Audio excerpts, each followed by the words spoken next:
Hello and welcome to another episode of Video Game Logic. Today's show was recorded on October the 10th, 2017. I'm your host, Gaming Psychologist, and with me, as always, putting on the angriest pants you've ever seen.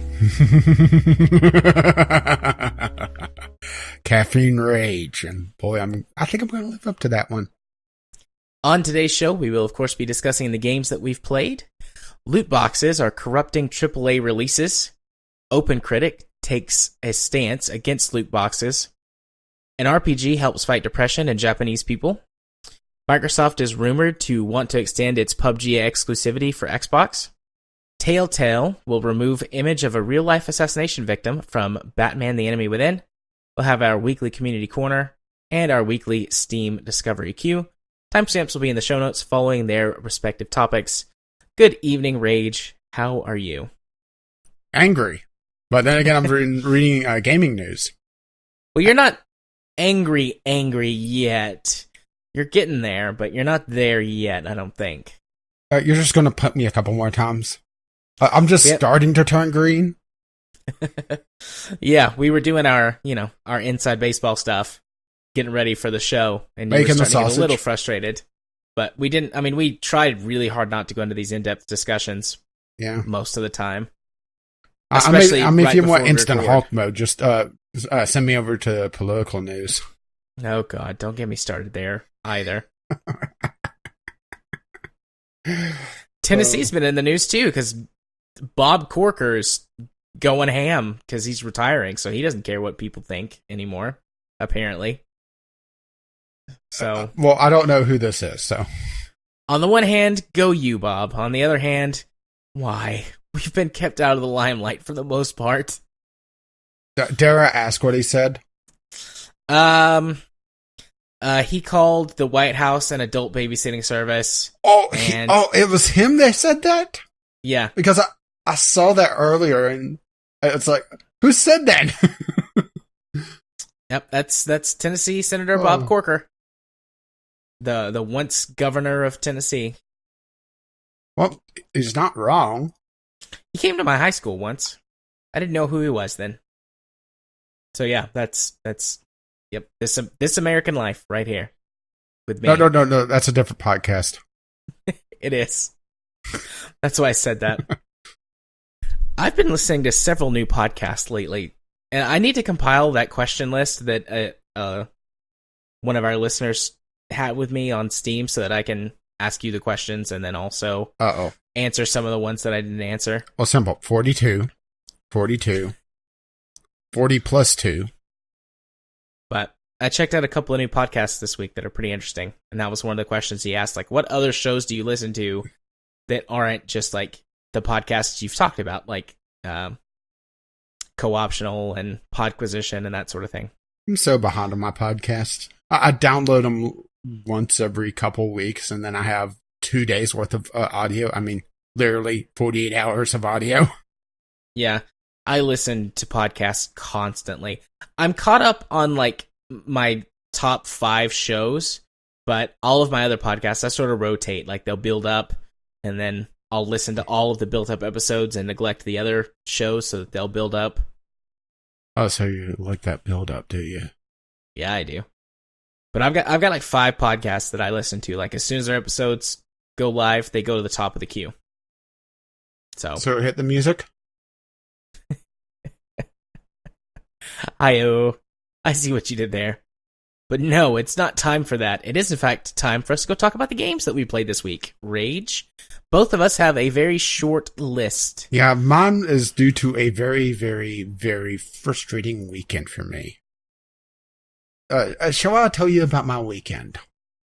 I know some of what happened this weekend, but feel free to regale all of us with the tale. Well, all of my games I played this week are mobile games. Mostly because, whenever I do the Sunday Sampler, usually I do my download either Thursday or Friday, really depending on, if there's a game that, I gotta try this now. So I tried to download a couple games Friday evening, and I tweet out the images of this, and they're also on Discord, where the Steam servers were shitting themselves.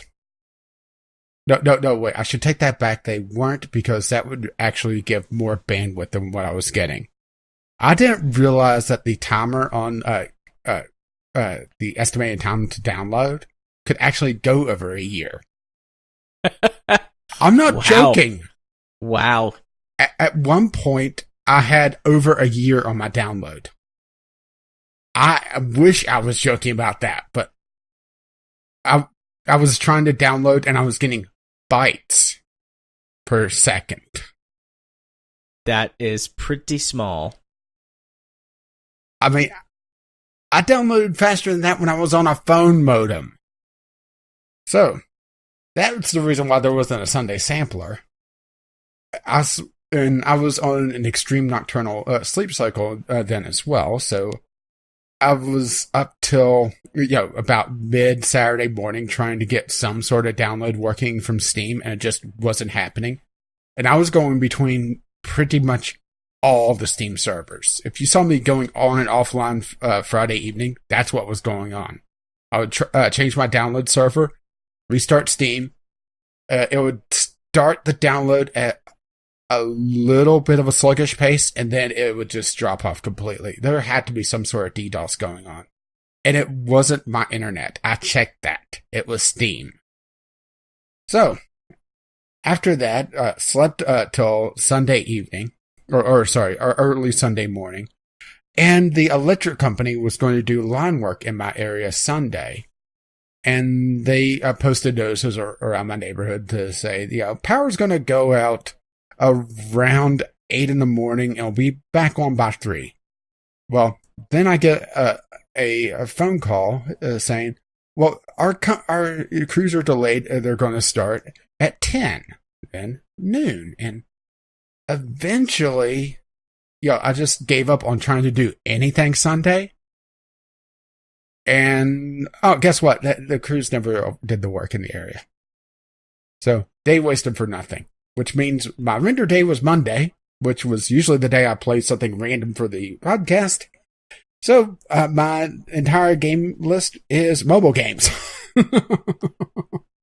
There you You go. can see why, and also didn't end up recording to Vandy this weekend, and you can see why I was not in the mood to record by Sunday evening, right, Jared? Yes. I do see. Although that kind of worked out for both of us. I wasn't sick, but I was feeling a little crummy. Well, because Katie had been sick and King was getting sick, and I was like, I just need to rest. Well, also, whenever I woke up with my alarm and I got your text message, I woke up, my back was aching, and I didn't sleep well, and saw the message, and like, with how the last couple of days have been, I'm not risking storms in your area, or whatever was causing the power issues in your area. So I know how this is going to go. I'm just going to text you, say forget it, and go back to sleep. Right. Because personally, I was already in a grumpy mood. I had the grumpy pants on. Those aren't the fun pants. No. So, shall we get to the games I played after rambling on and on and on? Yeah, let's get to the games you played. So, I played 2 mobile games. The first one is Pixel Starships, and boy, did this one go quickly. It quickly went off my phone.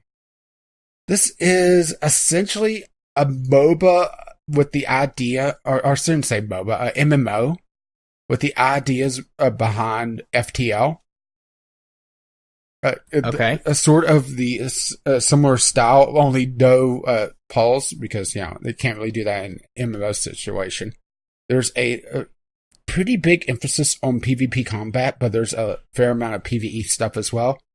And the reason why it quickly went off my phone was that they really try to push you on trying to pay to get extra stuff, extra currency, to the point that I quickly hit to the point where I was just overpowered by all the PvE stuff. I would go in on a mission, and the ship would literally kick my ass. I would go on an away mission where you send your crew down. it would be 3-on-2 and they would be higher level than me. And this was me playing less than 30 minutes. So, yeah, they have a slight balancing issue to go through. And they also try to push this subscription service. Yes, a subscription MMO on a fucking phone. Hell, the subscription model for MMOs is pretty much dead with the exception of WoW. So the idea of having that on a phone to double your resources on top of being able to buy the currency straight up is, tells me a little bit of just about how they're trying to push the balance of this game. Yeah. I mean, what you're describing, so I've played this game before, but I played it roughly a year and a half, maybe 2 years ago, when it was brand new. And what you're describing is basically what it was then. Like, the features list that I looked up, when I followed your link, has a couple of things on it I don't remember, because there were not support craft before. It says build starships of your own design, but... Yeah, there's I'm trying to think of a good way to describe it. When you're in your starship, you're given basically the hull to work with. And you have a block system. Think of I guess a good way to talk about it is sort of how XCOM has it, where you build up your base. Only, yes, you can put your things anywhere, but there's not really enough room to try to stagger the floor, so you end up with a deck system like your traditional spaceships, sci-fi spaceships. Right. So that's why I was kind of going with the XCOM idea, is that you really can't do anything otherwise, at least with the starter ships or the... I went through 2 hulls in the first 30 minutes, 30 minutes to an hour, because it has the real-time building mechanic where, start building and then come back in 10 minutes. Yeah. Okay, so that's what it was to begin with. I just didn't I don't remember that being one of the features that they said before, but I mean, that's how it was before. You had, things that you could slot in basically and kind of build your ship. But you're having to use pretty much all your space for really storage, because you have to have storage for minerals, you have to have storage for gas, which is the starter resources. I assume that there's more. And that eats up, just on your spaceship. You can only have, so many, crew quarters. So, you have to spend more money leveling that up instead of, just building a secondary one. And not that you really have space for it anyway. It's very frustrating because I really wanted to like this game. Yeah. But it's just, I remember liking it, but the difficulty wasn't, particularly on the PvE side, wasn't as bad when I played it. Because I got to the point where if the missions didn't roll me just shooting an asteroid for mining, it was going to be at least a tough fight. And the controls were a little bit finicky to begin with. How they handle it is that at the bottom of your phone, you'll have, or I should say, your mobile device, tablet, whatever. You have the icons for your various ship systems, your engines, and any weapons that you may have. And I assume that, more appears as you get bigger ships. But, starter ships don't really get that many. But anyway, you press on it and you swipe up and down to control your power. And it's very finicky. So if you want to just take one power off your engine to add more to your weapons to bring them to full power, which, it doesn't save your power settings, by the way. So, always it had one bar on my power or my primary weapon until I upgraded my reactor, which was irritating as hell. You had to try to get it where it would take one bar off and not completely drain your engine so that you would lose all your dodge chance. And it was just, ugh. Can you tell I didn't like this? I can tell. I mean, I wanted to. It has a good art style. It has that, a really nice pixel art style. It's just, they can't design a game for beans. And they can't balance it to save their fucking life, it seems. Yeah. Or I should say their new player experience isn't exactly optimized, if you want to use business speak. Yeah, it sounds like it just sounds like they've let the balance get away. Unless I completely screwed up, which I shouldn't be able to screw up to the point where I couldn't do any PvE stuff within 30 minutes. I mean, that should be impossible. I got to like the 4th world in the PvE, or the 4th place, because you go to like a moon or something, and so it's not exactly a world, but I got to the 4th area in like the PvE mode. I think there were 10 when I started playing. I don't know how many there are now. No idea. I didn't even complete one of the areas because it just... well, let's put it this way. It started throwing me against enemies with shields that I couldn't get through while they just pounded my reactor. I mean, I was sitting here trying to think, how did I screw this up? I mean, am I supposed to have shields? I don't even have room to get a shield room in my ship. Let alone anything else, because there's not enough room to put the cargo areas to be able to upgrade my overall space to be able to buy the bigger ships without putting those in. Yeah, I got like they must have really either slowed down the progression or changed something, because I was on like the 4th ship upgrade as well. Like, it was no problem. I mean, hulls got upgraded really quickly. Just a little bit of extra power, but it didn't give enough room to really do anything different. It just gave a little bit extra stats. Yeah.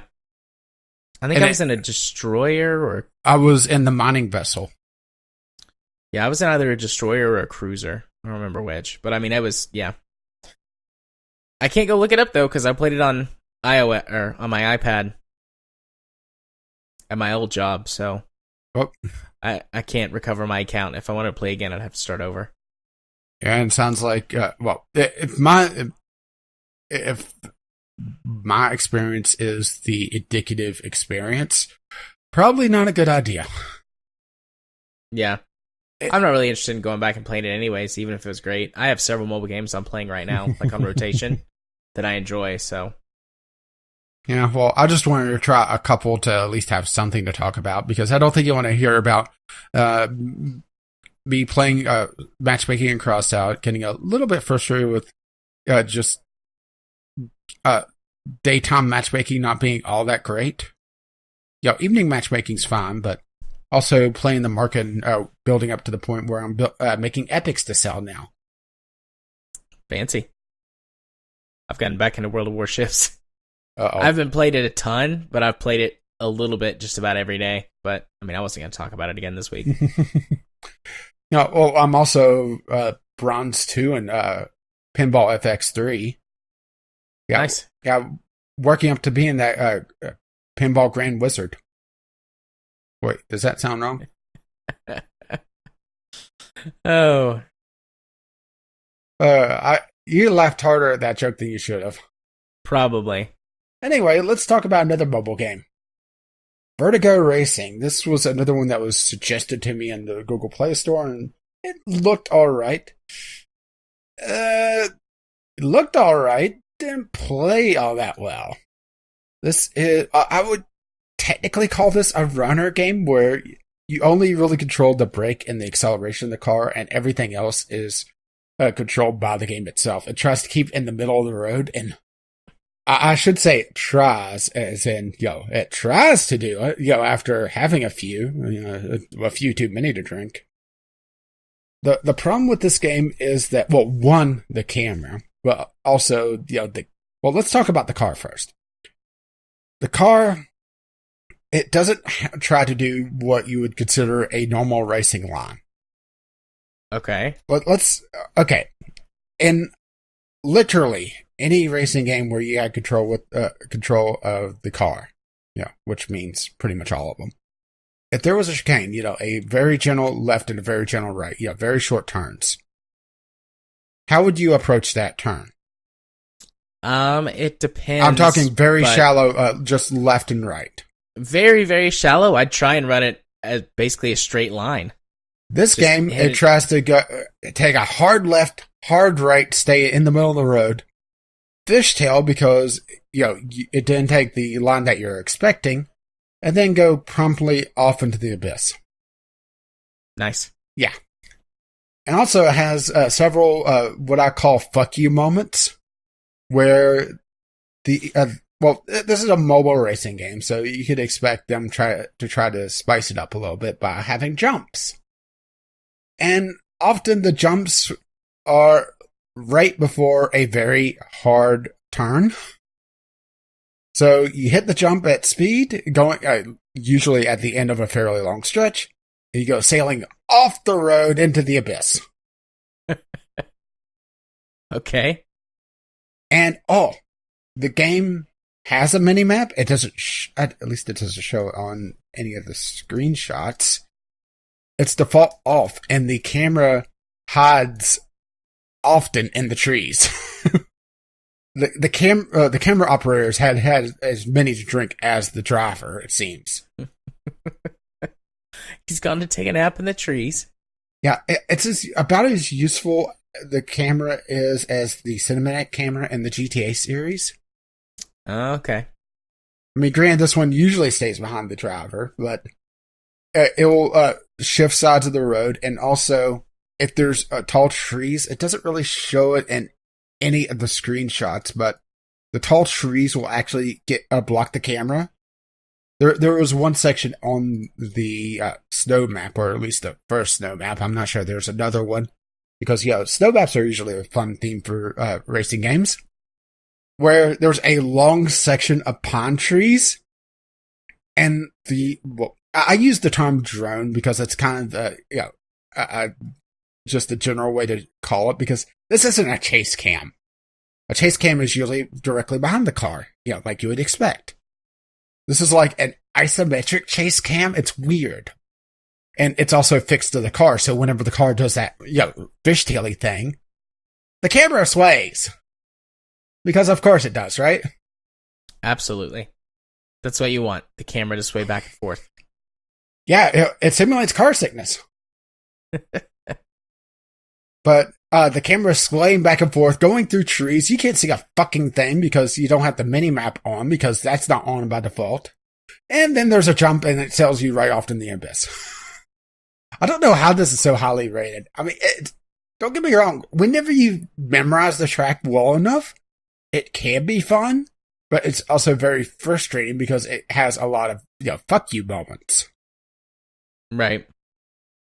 I'll probably download this to my phone and let my kid play it. He'd probably like it. It does have a couple things I do like. It they have the kind of the progression of cars, different cars. Basically, each one is at least mostly an upgrade to the next one. Granted, there's some bonuses and some negatives. Like, I think it's the third car is very prone to fishtail because it's not as good at handling, but it's also faster. So, whenever it starts fishtailing, you have to try to, just hope that the AI or, whatever's going on with it, straightens out. They make it where all the cars are still relevant, even though you've moved on to the next, because each track, it has a set of cups for each car. So your starter car has the shortest track cup for each one. Usually a few kilometers. Then the next car up is a few more kilometers, and so on, and so on, and so on. And I do like that they keep all the cars relevant like that, because each cup also gives you a bonus amount of coins to use on upgrades and unlocking more cars and more tracks. So I do like that. I do applaud them for that. And I also have to say I like the music in this game. Maybe I'm just a sucker for surf guitar, but it has a very upbeat and fast music that kind of matches the overall action of the game. It's just that camera; it's just painful to use. And I looked, and I didn't see a way to change it. And it's just the point where, if you're not careful, you're just going to drive into something because you can't see what you're doing. The minimap does help a lot, though. It's just very frustrating. Yeah. All right, I'll probably download this and let my kid play it, see if he likes it. But otherwise, yeah, it sounds interesting, but you've brought up a lot of problems that I would hate for driving games. But I mean, since you're not driving the car, I don't know. I'd have to try it. It's piqued my interest. It's kind of a weird thing, and also the acceleration and breaker, technically digital, but they're just on and off because it's touchscreen, right? But there's a bit of a delay on the acceleration, because it's just not going to instantly jump forward. That it's not as bad as you would think. Actually, when the car behaves, it's not bad, but that fishtail issue is what really killed it for me, because there's a couple times that I went off a jump just as the car started to fishtail. It would turn in air, and when it landed, it would just shoot off, pretty much off the road. Unless I caught it, as it was, noticed that it was doing that switch around. And just slammed on the brakes. But then I kind of have to hope that, I didn't go too far and the car's just going to drive off anyway as it tries to correct itself. Which it did do a couple times, by the way. And there's no reverse, so you can't, do a 3-point turn to turn back around. I haven't found a racing game I really liked on mobile yet. Which is, a little disappointing, but, not unexpected. Because racing, really requires a bit of a fine touch. And if I allowed my PlayStation 4 controller to, work on it, I probably have a lot less of an issue. Because I just don't like the on-screen joystick thing. I talked about Skidstorm a couple weeks ago, didn't I? Have you tried that one? No. It's a really fun arcadey game that you might like. Racing game. Does it go vroom? It goes vroom. There are many vrooms. The vroom vroom. Vroom, vroom. Oh, and I do have to say, I do like the car selection. More of a classic car selection than anything else. Yeah.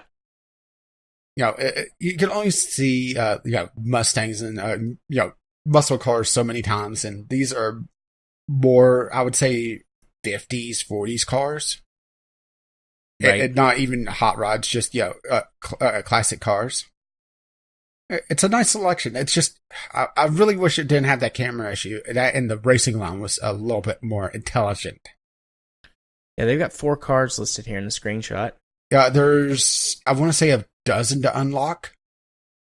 Here, I'll sell you the game right now. The second car is a pink. I can't even think of it. I can't even. Well, I think that's it on the screenshot. That pink monstrosity. It's kind of like, I don't know, maybe a Studebaker or a Ford V8 or something like that. I think that's the second car. It's called the Peggy Sue. Oh, yeah, I'm in. Well, just sold you the game. I downloaded it to my phone. I'll check it out later. Yeah, maybe I'm being overly harsh on it. Yeah, maybe I'm just being a grumpy, Mr. Grumpy Pants this week. Yeah, I've never really liked very many racing games on mobile devices anyways. I gave it a fair shake.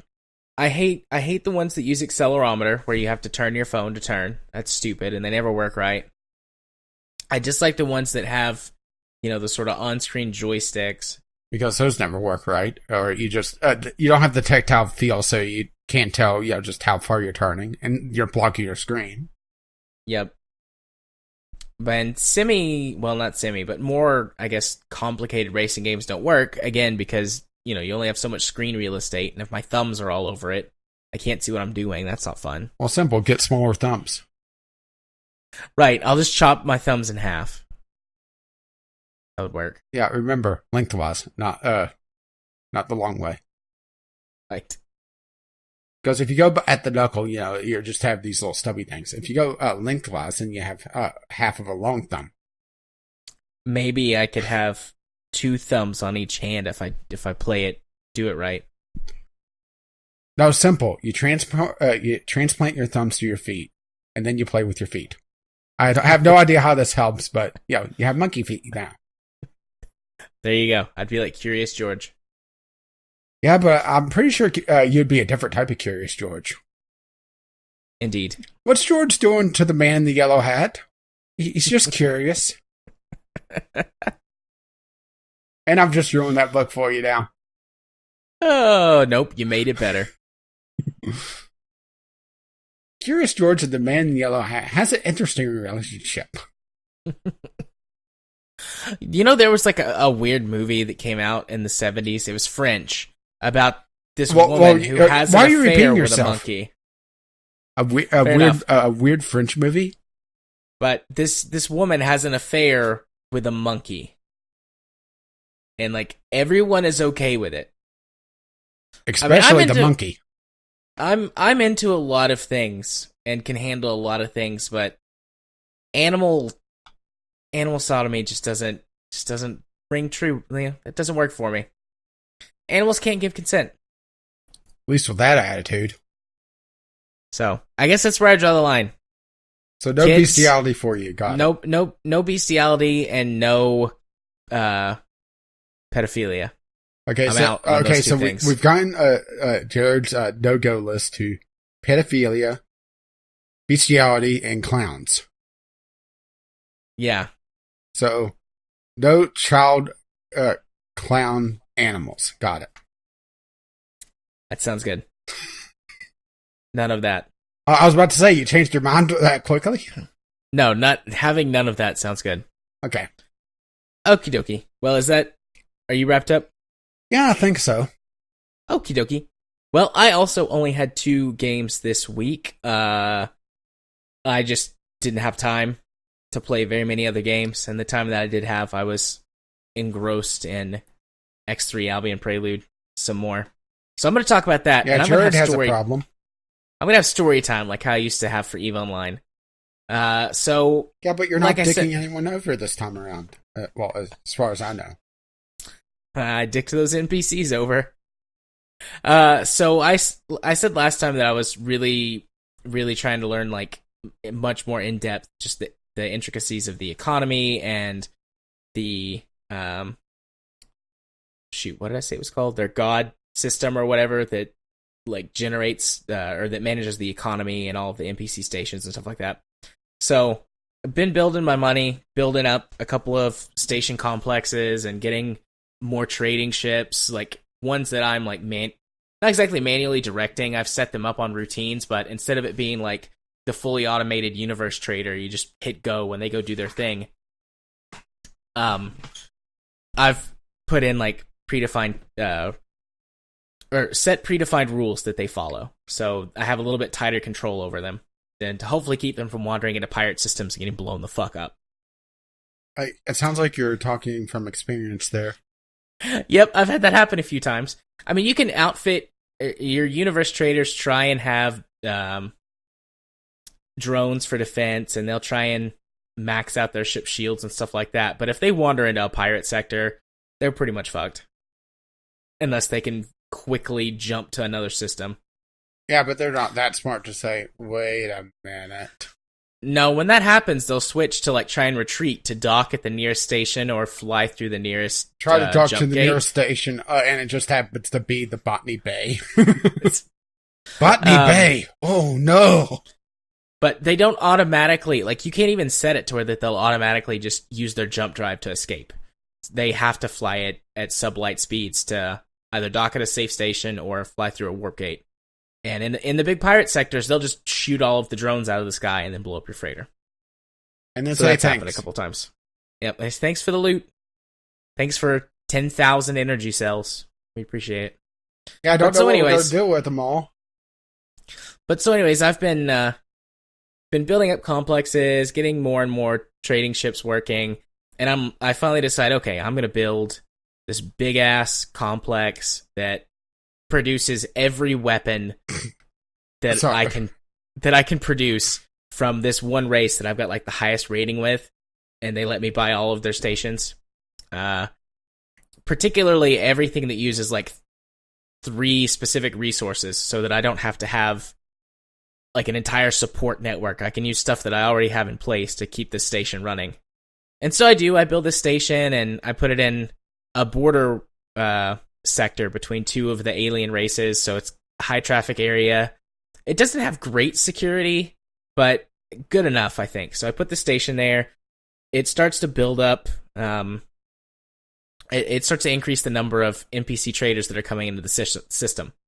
So that attracts pirates. The pirates set up a pirate base in the system.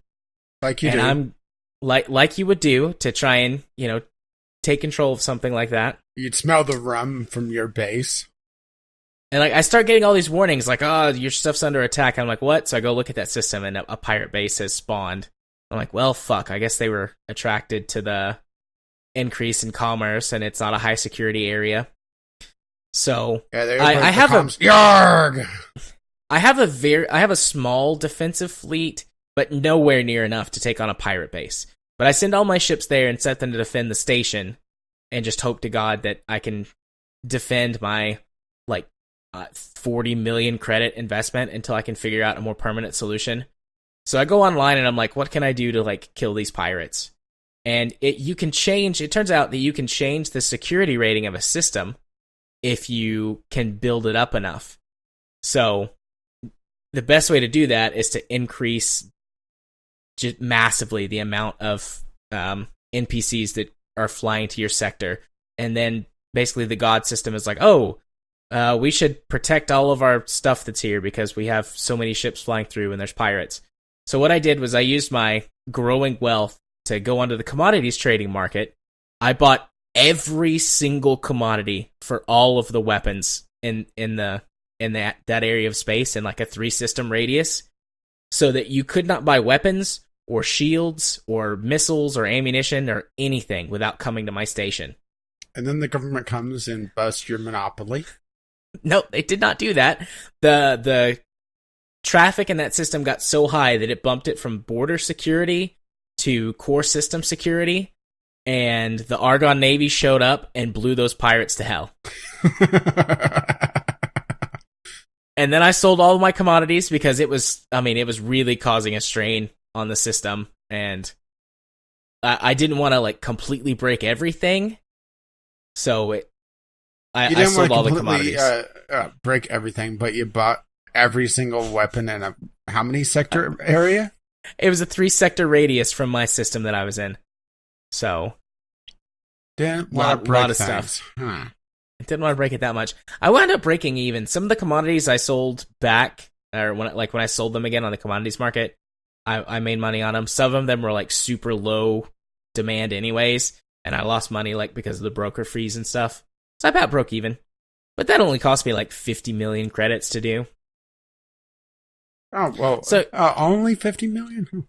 So yeah, that's story time. I built a big base, I attracted some pirates, I ruined the local economy to specifically, tailor the game engine to come help me, and then I just sold all my stuff.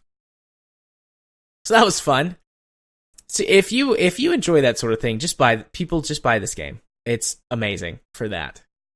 Yeah, but then you're not taking over other players, and that's hardly fun. I find many more things enjoyable than just dicking over other players, although that can be fun sometimes. I don't really like the mining system very much in Albion Prelude. It's not very good. That's the one thing that I've never found a game that does better than Eve.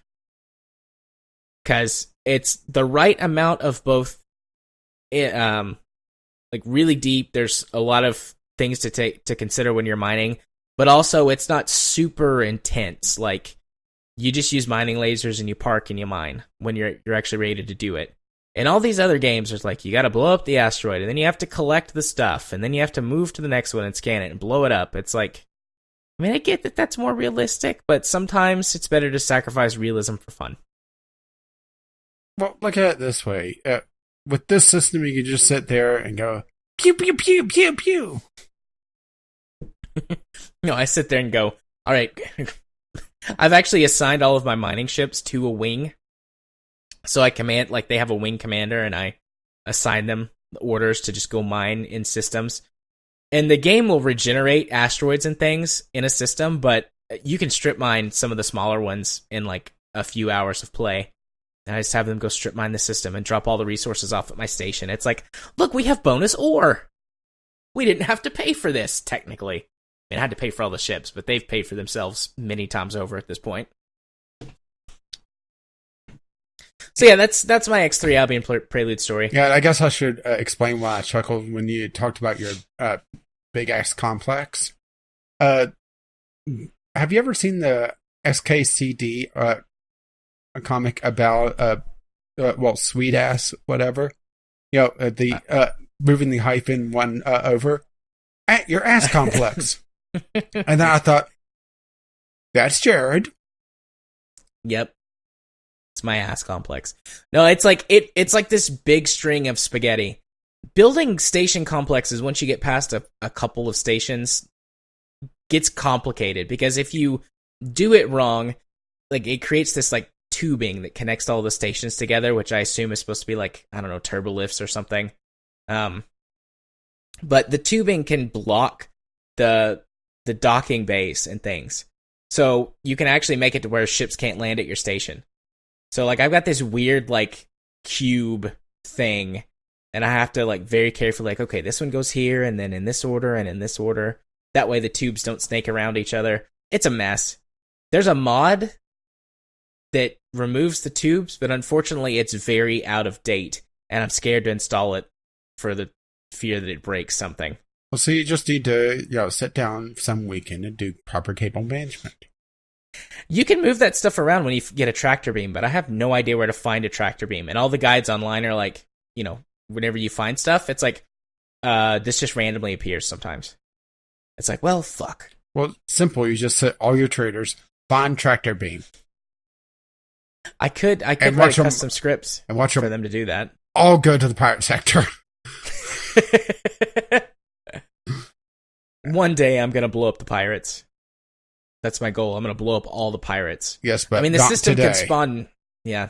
The system can spawn new pirates, but if you wipe out all the pirates, then it becomes more difficult for them to spawn somewhere that they would be safe, because the systems become considered dangerous to pirates. So, it takes a while for them to spawn back. It's a good game, guys. I'm still playing it. I'm going to keep playing it. Yeah, it's good. Look at it this way. It's keeping them out of Eve. Granted, this is, just substituting one hard drug for another. Yeah, the thing is with it being like a single player experience, whenever I need to stop, I don't feel like... See, that's the problem with Eve, is whenever I want to or need to stop, I'm like, but I'm in the middle of this, and if I just leave, my ship's going to be there, and someone will come blow me up, and, et cetera, et cetera. Like, I'm hanging out with my guild mates or whatever, or my court mates. It's like, if I leave, whatever. But with this, I'm like, I've had enough for a while. I need to take a break. I could have played it yesterday for like 5 hours, but I was like, you know what? I need a break.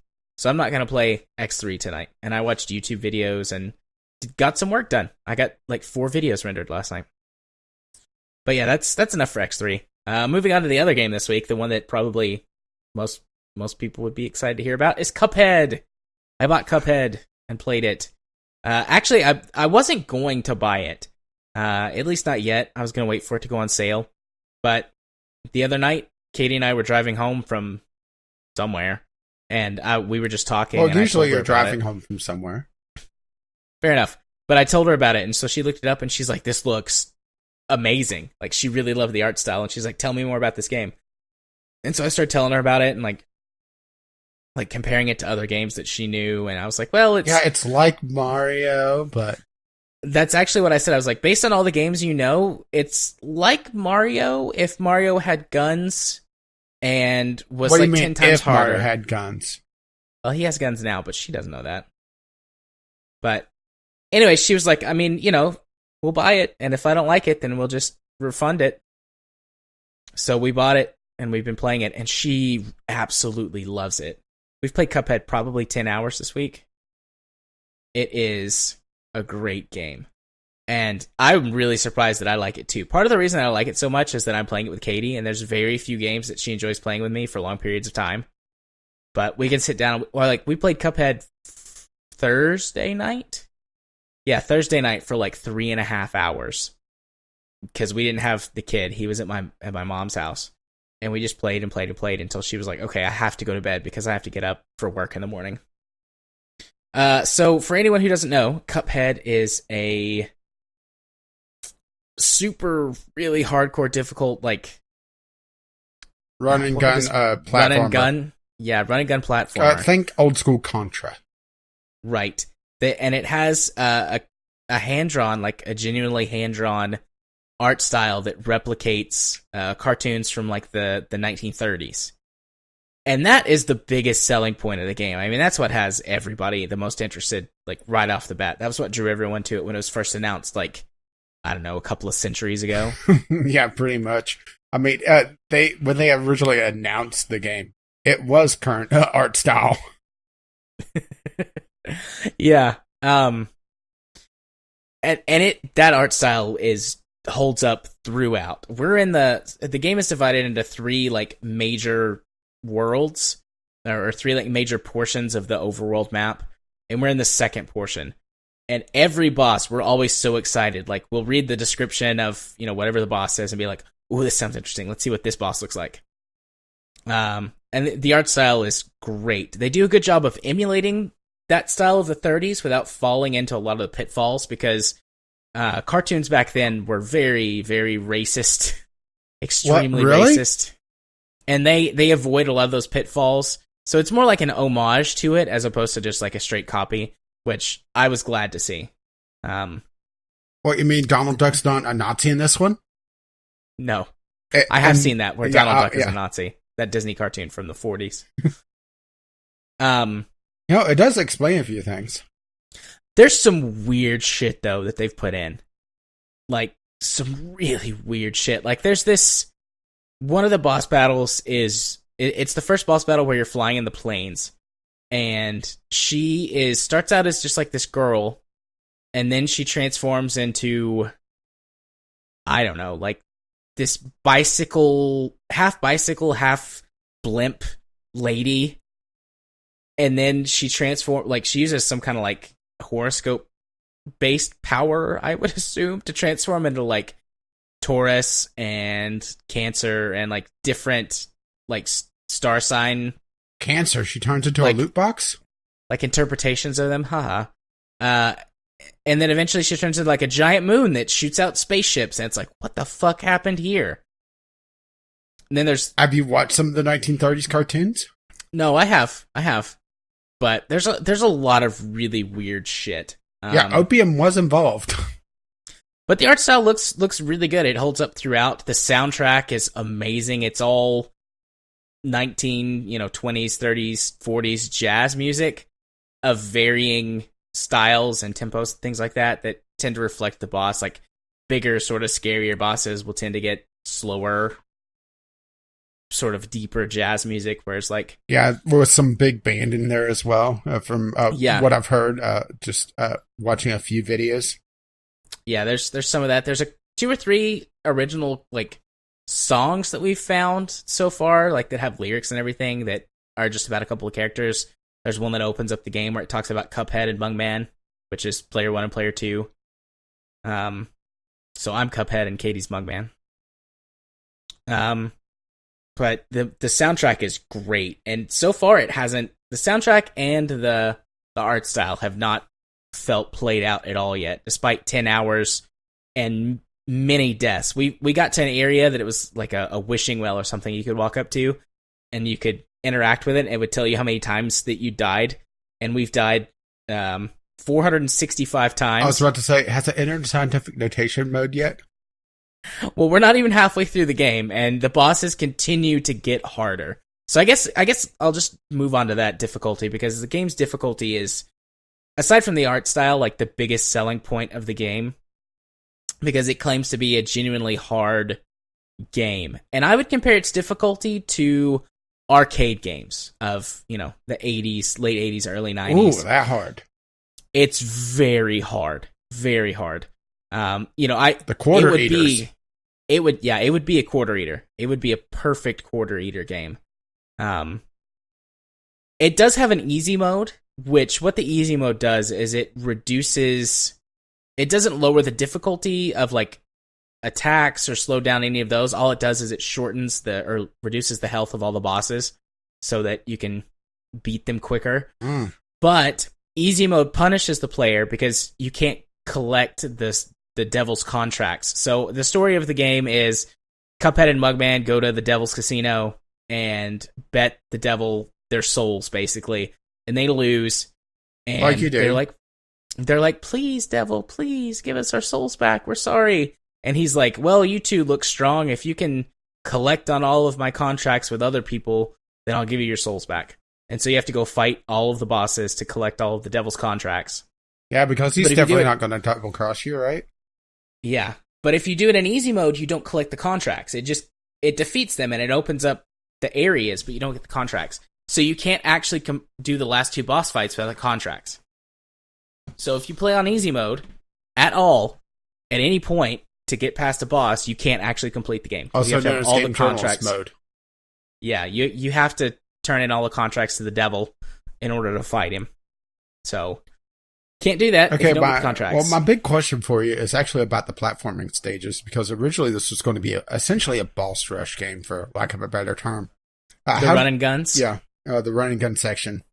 Because originally it was just going to be the boss fights, but there was some complaints, which I'll admit that, the fact that they were going boss only put me off a little bit. And I was expecting it to be more platformery than what they were originally selling.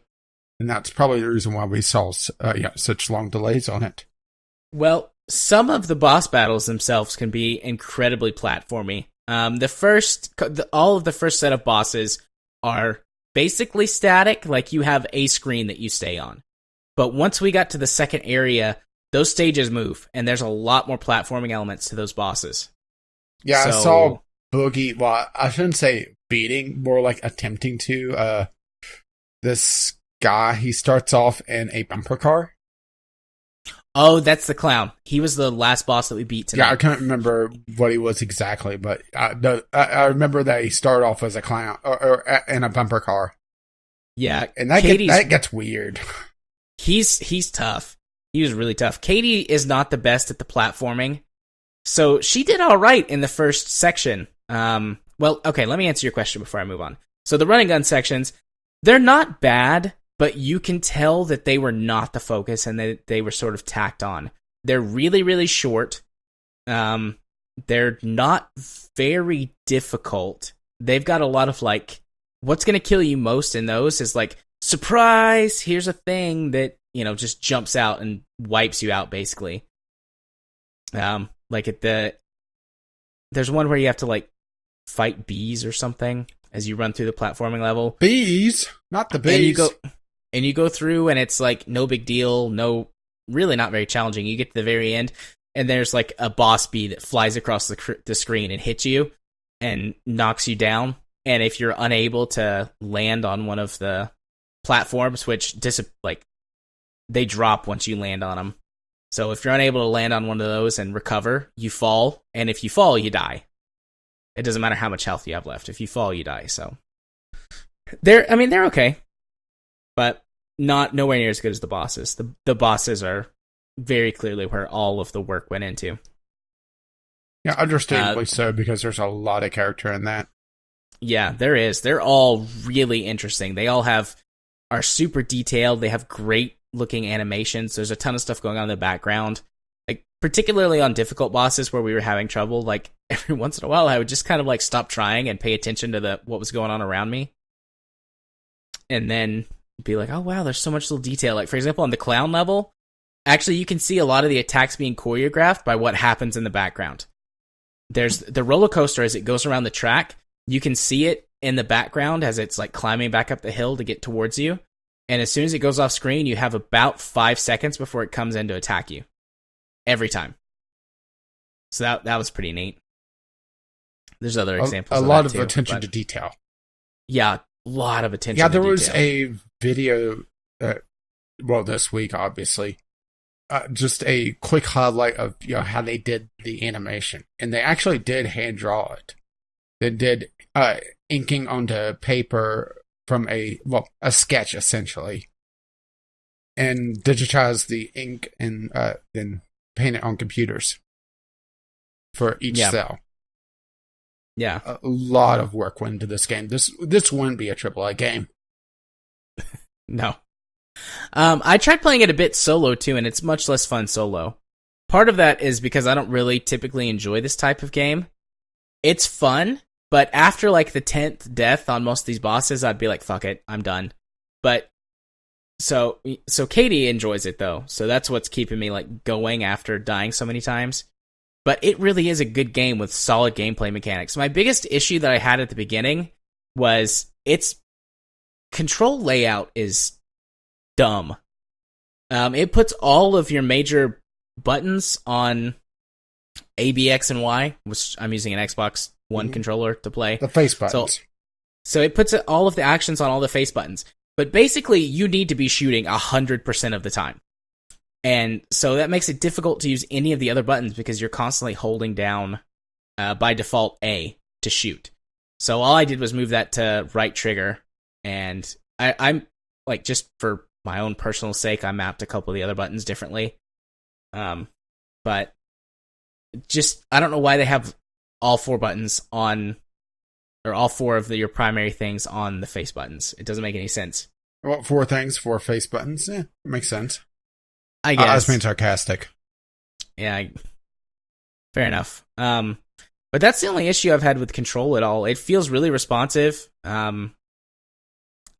It feels like I'm going where I need to go. You know, like if I want to go to that platform, if I miss, I don't feel like the game cheated me. I feel like I fucked up.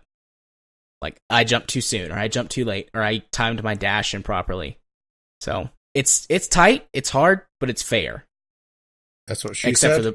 Except for the bosses. Some of those fuckers can just go die in a hole. But, I mean, that's the point of the game, to be difficult. I was about to say for it to go die in a hole. Yeah. Fair enough. Both the difficulty and the dying. But playing it co-op also has an advantage in that you can do a revive. Respawn. You can revive your teammate an infinite amount of times, just as long as you don't die. So that really helps. Every once in a while, Katie saves me, but typically I'm the one who saves her.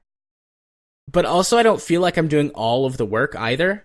Like, I can tell whenever, like, if she dies early, for example, or if we're just, like, she's not having a good round and is not doing a lot of damage on the boss. Like, I can tell whenever we're both damaging him versus just me. And if she ever dies completely and it's like, well, it's up to you, Jared. Most of the time, I don't make it. There's only been a couple of bosses that I've basically felt like I've carried us on. Otherwise, like, she would say, like, you're better than me, but I'm not useless. And that's good, because, like, I was really worried that she was basically going to be useless and hate it. But she picked it up really quick, and even when she's doing badly, she's either essentially pulling aggro on certain bosses, which tend to gravitate and, like, follow you around. Or I'm reviving her, which is giving me, like, energy to do my special attack.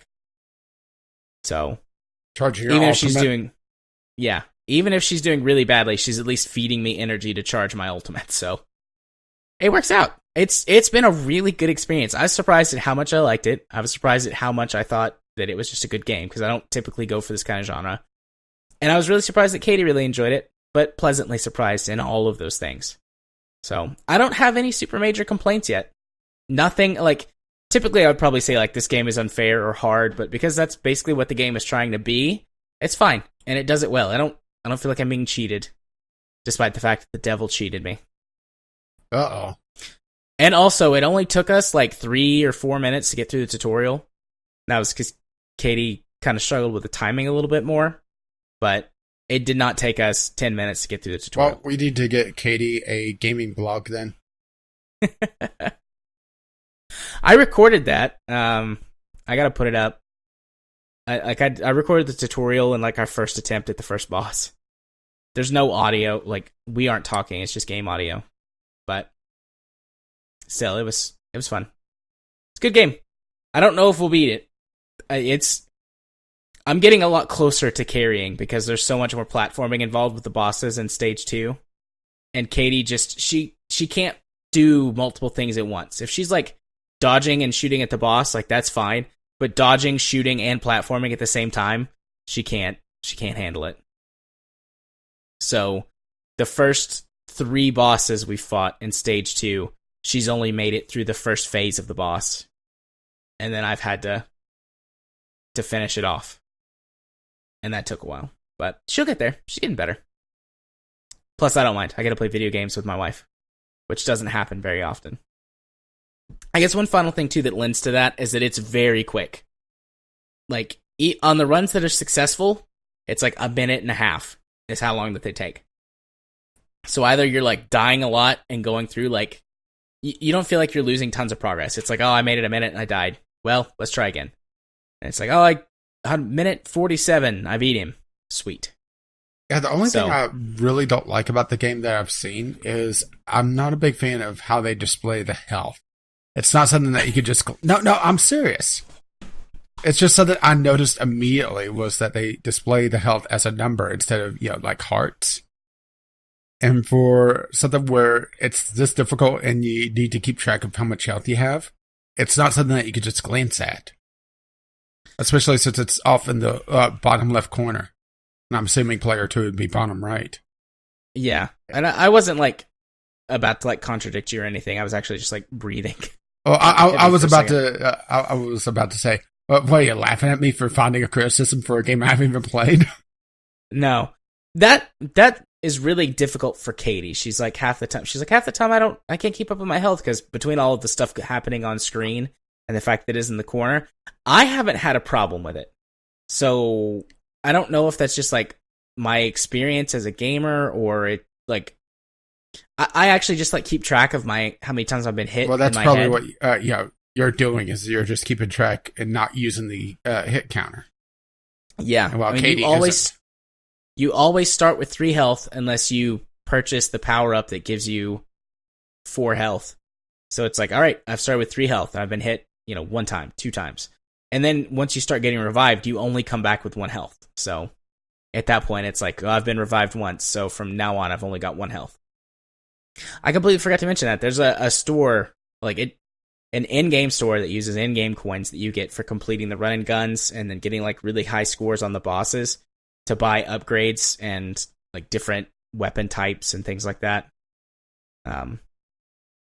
There's a pretty good variety, but so far it's like, well, only these 3 things are useful, and I don't know why I would buy anything else. But you have to buy other stuff to unlock other stuff, so I guess that's why you buy other things. I did see an article about Cuphead that was incredibly depressing and sad. What was it? Praising Cuphead for delivering and not having a bunch of DLC and microtransactions. And no, I'm not joking. There was an article about that. And the fact that that is a headline is unspeakably depressing. And also moves us right to our first news topic. Indeed. So this is kind of a culmination of several things together. Yeah, this is just a clusterfuck. Indeed. Loot boxes are corrupting AAA releases. Yeah, this has been one of those weeks where all the news is coming out at once about several AAA games. And, it's not, there's not a bit good about this. Unless you're just completely, moronic. It's good if you're one of these companies that's making these games. Or if you're a whale. Yeah. Well, as in someone that spends a lot of money on these microtransactions. Well, let's start off, I guess, with Battlefront 2, because that's a good place to just dive into this. It was kind of the catalyst for a lot of the other discussion. Yep. Battlefront 2's progression system? Loot boxes. All the way down. Yep. Oh. And on top of that, it's not just loot boxes and that's it for all your power-ups and your, technically weapon unlocks, because you have to get the crafting materials, which drops from the loot boxes, or is from the loot boxes, to unlock the weapons and all the add-ons to them. But the star cards, your power-ups, are unspeakably powerful and combined to some just insane proportions. Oh, it's like this is the designer's first run at this game, and they've never understood the concept of player balance at all. The fact that the Boba Fett star card has 100% damage resistance is just absurd. Yeah, that's at level. So the star cards, which are the well, let's just call them power-ups. Yeah, the power-ups, the ability power-ups. Yeah, some of them are just passives, just improves various abilities, while others swap out abilities. Right, and they have 4 levels to them, and the one for Boba Fett that gets mentioned is like whenever he does like a rocket attack, like he flies up in the air and shoots rockets down at people. Like the level 1 is a 50% damage reduction while you're doing that. Which is like, oh, that sounds pretty good. That's ridiculous already. It's 50% is ridiculous. Yeah, 50% is usually like the max, but that's the base. But level 4 is 100% damage reduction. So whenever you do that, basically you're invulnerable. Or literally you're invulnerable. Yeah, and want to bet that there's no visual indication that he's invulnerable unless you're seeing no damage numbers, if there's damage numbers in the game at all. There were damage numbers in the first one. I don't know if there are in the second one, but there were in the first one, so. But anyways, yeah, I seriously doubt there's any visual indication on that. Yeah, it's just, what the fuck? Yeah, and there was others. The bombers were also very bad, where it increased their resilience and damage resilience and flat health as well, which made them now on invulnerable. Yeah, and there were some that did health regeneration and increased that. Like there was one that was like health regeneration was I think 5% in level 1, and then at level 4 it's 40 or 50% health regeneration, like speed. Yeah, it's just it's absurdly high numbers. So not only is the entire progression system based around loot boxes, because you get in-game credits for matches, and in Angry Joe's video, they showed that they got the same amount of credits regardless of how well they did. Yeah, it was just everyone on that side got the flat amount from what I could tell, because he was a little upset. Yeah. But so you get a certain amount of in-game credits, and, you know, after a certain number of matches, you would have enough to buy a box. And then you buy your box, and you get stuff out of it. And you can recycle the things if you don't want them to get a scrap or whatever. I forget exactly what it was called, but like the base crafting material. But I mean, you need like hundreds crafting of it. Widgets. Yeah, you need like several hundred crafting widgets to make the next gun, like the base level of the next gun. But you only got like 20 maximum from the boxes. Yeah, and in the beta, there's only 2 guns for every class. Which, yeah, even assuming 3 guns, he did some simple math and was coming up with thousands of hours to unlock everything. Unless you just throw down a bunch of money, because they have confirmed that you can buy these loot boxes for real money.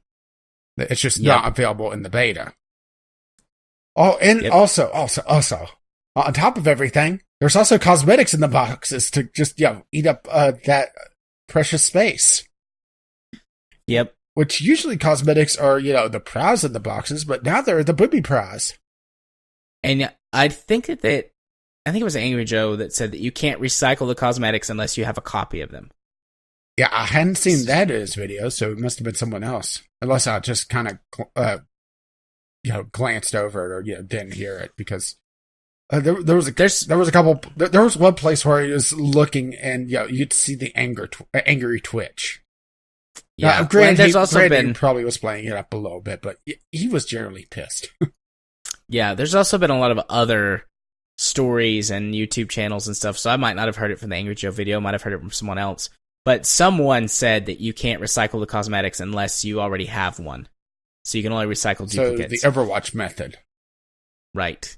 Which means that you could get stuck with a ton of garbage that you don't want, but you can't do anything about it. And how are people defending this game again? A lot of people aren't, but a lot of people are. And that, I mean, it blows my mind that people defend loot boxes like this, particularly when it's the entire progression system. And if you are unlucky, you could go dozens of hours and not get upgrades for your preferred class. Because at least in the beta, which I hate the term beta used in this context because it is not a beta. It's a server stress test at best. But let's be perfectly frank, this is a demo. In this demo, the rate that you're getting these boxes is exceptionally slow. So if you're unlucky and you're not getting drops for the class you want, and you're not getting getting enough currency to be able to craft the star cards to unlock these just insanely powerful abilities, you're going to be gimping yourself heavily if you're trying to play the class that you want to play. How the hell is this a good idea? It's not. I mean, I was really looking forward to Battlefront 2 because they were like, oh, we put the single player back in. There's a new campaign, bringing back all the features that should have been in the first re-release or whatever you want to call it. But whatever. Putting them back in Battlefront 2, I was like, awesome. This looks great. Been liking, I like the footage I saw from E3. I liked the really early preview stuff. They didn't have any of this in it. But of course it wasn't in the early preview stuff. That would have turned people off a lot earlier. Yeah, but obviously, no pre-orders or whatever. We'll see what it does when it releases. And then this. And I'm really sad because I refuse to buy this. I've been going back and forth about whether or not I want to buy games that have... whether or not to make it a commandment? Yeah. Whether or not to... Well, I mean, just in general, like as a personal rule, like, do I buy games that have microtransactions? Do I buy games that have loot boxes? Because... Yeah, I mean, it's spreading like crazy. And it's also getting into some of the bigger indie games, like, Rocket League. But Rocket League is not nearly as bad, where it's all limited to just cosmetics, and they're using it to fund the free DLC and their esports scene. So I don't have as big a problem with that. But it's also it's the crate system and not the loot box system. The keys to unlock. So it's not exactly the same to begin with. But I mean, I'm definitely not going to buy Battlefront 2 because it's just bullshit. Tying your entire progression to a loot box system that encourages people to spend money, which also is literally buying power based on how they do their power-up systems and the amount, like the big difference that different levels of the power-ups have. It would be frustrating and annoying, and I would still be pissed off if it was like even 5 to 10%, like a 5 or a 10% increase. But I mean, with the Boba Fett example or the Starship examples, like having double health or double regeneration or invincibility. Yeah, I've never seen abilities this powerful as an unlock. Like, this is worse than mobile games that I've seen that have this power buying system. It's just bullshit. And they're pushing the envelope. They've been pushing it for years and years and years, and gamers are getting young enough to not remember when, you bought a game and back in my day, we had cheat codes. And then every once in a while, some big games would have an expansion, but the expansion would be basically another game that only cost you like $40 instead of 60 or whatever. Like, there's less and less people well, I guess there's the way to say it is that there's more and more people who don't know that that's a thing. Because I mean, it's not like gamers are stopping, like older gamers. It's just unless they die. Well, I'm trying to avoid that. Aren't we all? Well, not everyone. I mean, there is some that's seeking it out. But, I mean, they're seeing... Yeah, fair enough. But they're seeing how far they can push the envelope.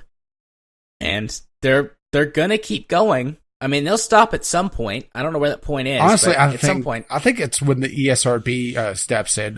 Total Biscuit on his 40-minute video of loot boxes, because of course Total Biscuit talks for a long time about this subject because he's rather long-winded.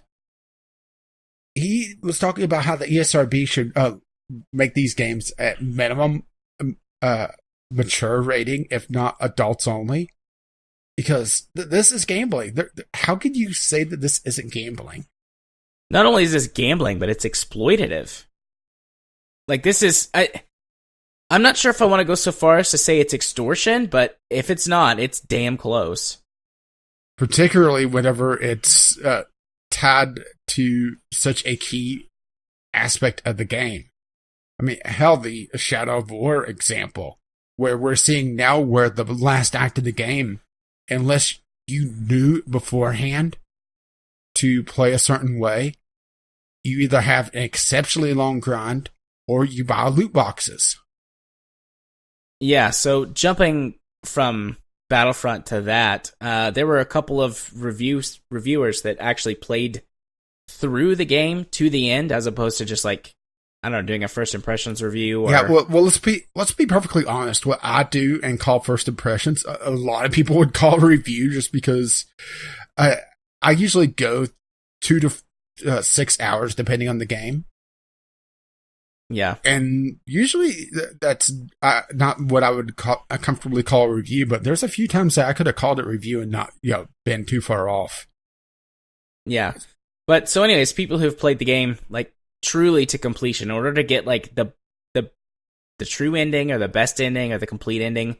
I don't remember exactly how it was worded. Well, I've done a little bit more reading on it, and it seems like there's the first half of the ending, and then what people are calling the true ending is just another part of that ending. It really depends on what terminology you want, because there's some apologists, which I'm not sure if that's the best term for it, but one of the articles I was reading about how you don't need to do loot boxes in order to get through your Shadow Wars, which is the final chapter of Shadow of War. And they were talking about how this is just part of gaming now. You just need to deal with it. And they were talking about how if you go into it as not looking at it as the true ending, but just another part of the ending, it's not the true ending, but it's all just doublespeak. I think a lot of it is just denial that the gaming industry is turning on us. I mean, that's the only way I could look at it at this point, is that the AAA publishers, it's not the developers, but for the most part, unless, it's just an arm of them, like maybe Warner Brothers would be a good example of that. But it feels like they're turning on us and trying to squeeze us for every single fucking penny. And it's getting irritating. Yeah. I mean, I mentioned this last week, and I've already talked about it today, but I'm pretty sure, like, I think I'm going to stop buying games that have this shit in it. Just full stop. Which is really sad, because, I was looking forward to Battlefront. I'm looking forward to... I can't think of the name. It was the E3 game that I was most excited for, with, like, the mechs and, whatever that game was. I'm blanking on it. I did see some stuff about the new MechWarrior game coming out. Yeah, I hope that doesn't have loot boxes. That's going to be one of the worst ones. Yeah, I mean, a hard stop for me is definitely AAA games that have loot boxes now. Indie games, the big indie games, I'm not sure on yet. Usually when they have them, it is to fund something else. But then you get into things like PUBG, where they promise no loot boxes until the game is released, and they put out a loot box because they need to fund their esports. Never mind the fact that they have 2 million players on Steam. And no, that's not an exaggeration. Their peak player count is coming up just shy of 2 million now. And it's a lot of Chinese players. That game is taken off in Asia. Yeah. I don't want to be too pedantic and split too many hairs in order to justify certain things, but I'm just so tired of this, and I know that I'm just like one person, and it takes a lot more than one person, but yeah, I guess maybe you do what you can. I'm a little leery to do a full stop, but it's definitely, the big games are definitely a no-go for me now. Granted, I don't buy many AAA games nowadays, and if I do, they're usually either heavily discounted or in a bundle somewhere. That's why I refuse to say I definitely won't get Shadow of War, because the way they marketed Shadow of War with putting Shadow of Mordor literally everywhere in every single bundle ever. It makes it so that if it comes up, in a few years, it's going to be very hard to not get Shadow of War. Which maybe that's their long-term scheme. To have the long tail be these loot boxes, and that may be part of it. Because long-term gaming, it's not that much of a thing on PC, with some notable exceptions like Skyrim. But that's more the modding scene keeping things together, and that's why we're seeing paid mods over there. But on the console side of things, you see these games last for quite a while. But that's also, they tend to not have as much choice. So maybe that's where the loot boxes are really coming in. It's not for the PC market, it's for the console market. Yeah. Console peasants ruining it for us yet again. Yeah, it's not like they held back, Fallout New Vegas or anything. That was another article that came out this week. Which, it's kind of obvious if you think about it, but yeah. And it's not even just these two games. We had Forza do it as well. Granted, I don't know as much about Forza, so I can't really dive into it, but I think there's someone here that can talk about it. Yeah, I'm a huge fan of the Forza series. I'm so upset it's another game I'm not going to buy because they basically ruined huge portions of it by making it, or building in this huge reliance on this crate system. Didn't we talk a little bit about this last week? I'm not sure if it made the show or not, but you were talking about how there was an article where they were saying that it feels like Forza is built from the ground up like a free-to-play game, particularly how they're taking some of what the game modes were before and putting them into these crates and making them consumables. Yeah, so there was a Reddit thread where there was a mobile developer that makes free-to-play games was talking about all the systems that he sees in Forza, and it looks like that they've built a free-to-play game from the ground up in Forza 7 and then slapped a price tag on it and are selling it to people.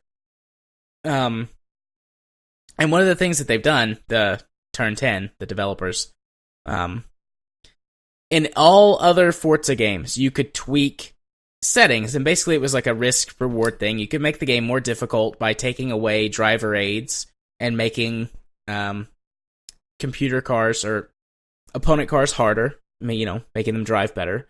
And that would give you, and that would give you XP and money boosts at the end of every race.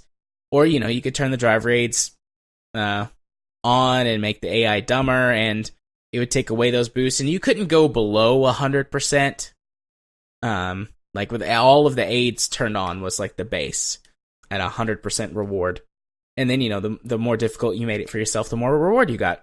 Which, was great for all players of all, play styles, skill levels. And just those of us that were better could get into the higher level cars faster just based on skill. But now, while you can still tweak like drive rates and stuff, they completely remove that system of risk reward. And now you get those boosts from crates, and they are consumable, one-time use. And so, you can get a boost for having the weather change halfway through, which I think is, I don't know why that's a thing, but whatever. Or you can bump up the difficulty for one race to get a reward, and that sort of thing. They have done that.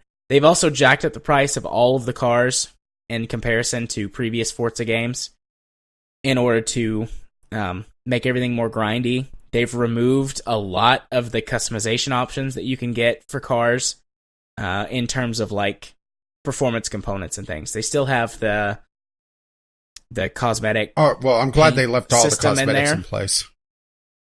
Yeah, you can still go hog wild with the sarcastic paint schemes and stuff. But the only way to get the majority of the performance part increases is through loot boxes, because there are now rewards from loot boxes. They've made it so that they've tweaked a lot of the game modes so that you can't do as much with fewer cars. In all previous Forza games, basically for the first dozen or so hours of play, you would have 3 or 4 cars that were rewarded like you got your starter car, and then you had a few that were rewarded to you, and then typically you could buy another one. And that would allow you to compete, and you could have 4 cars and do 25-30% of the races. But now there are a lot more.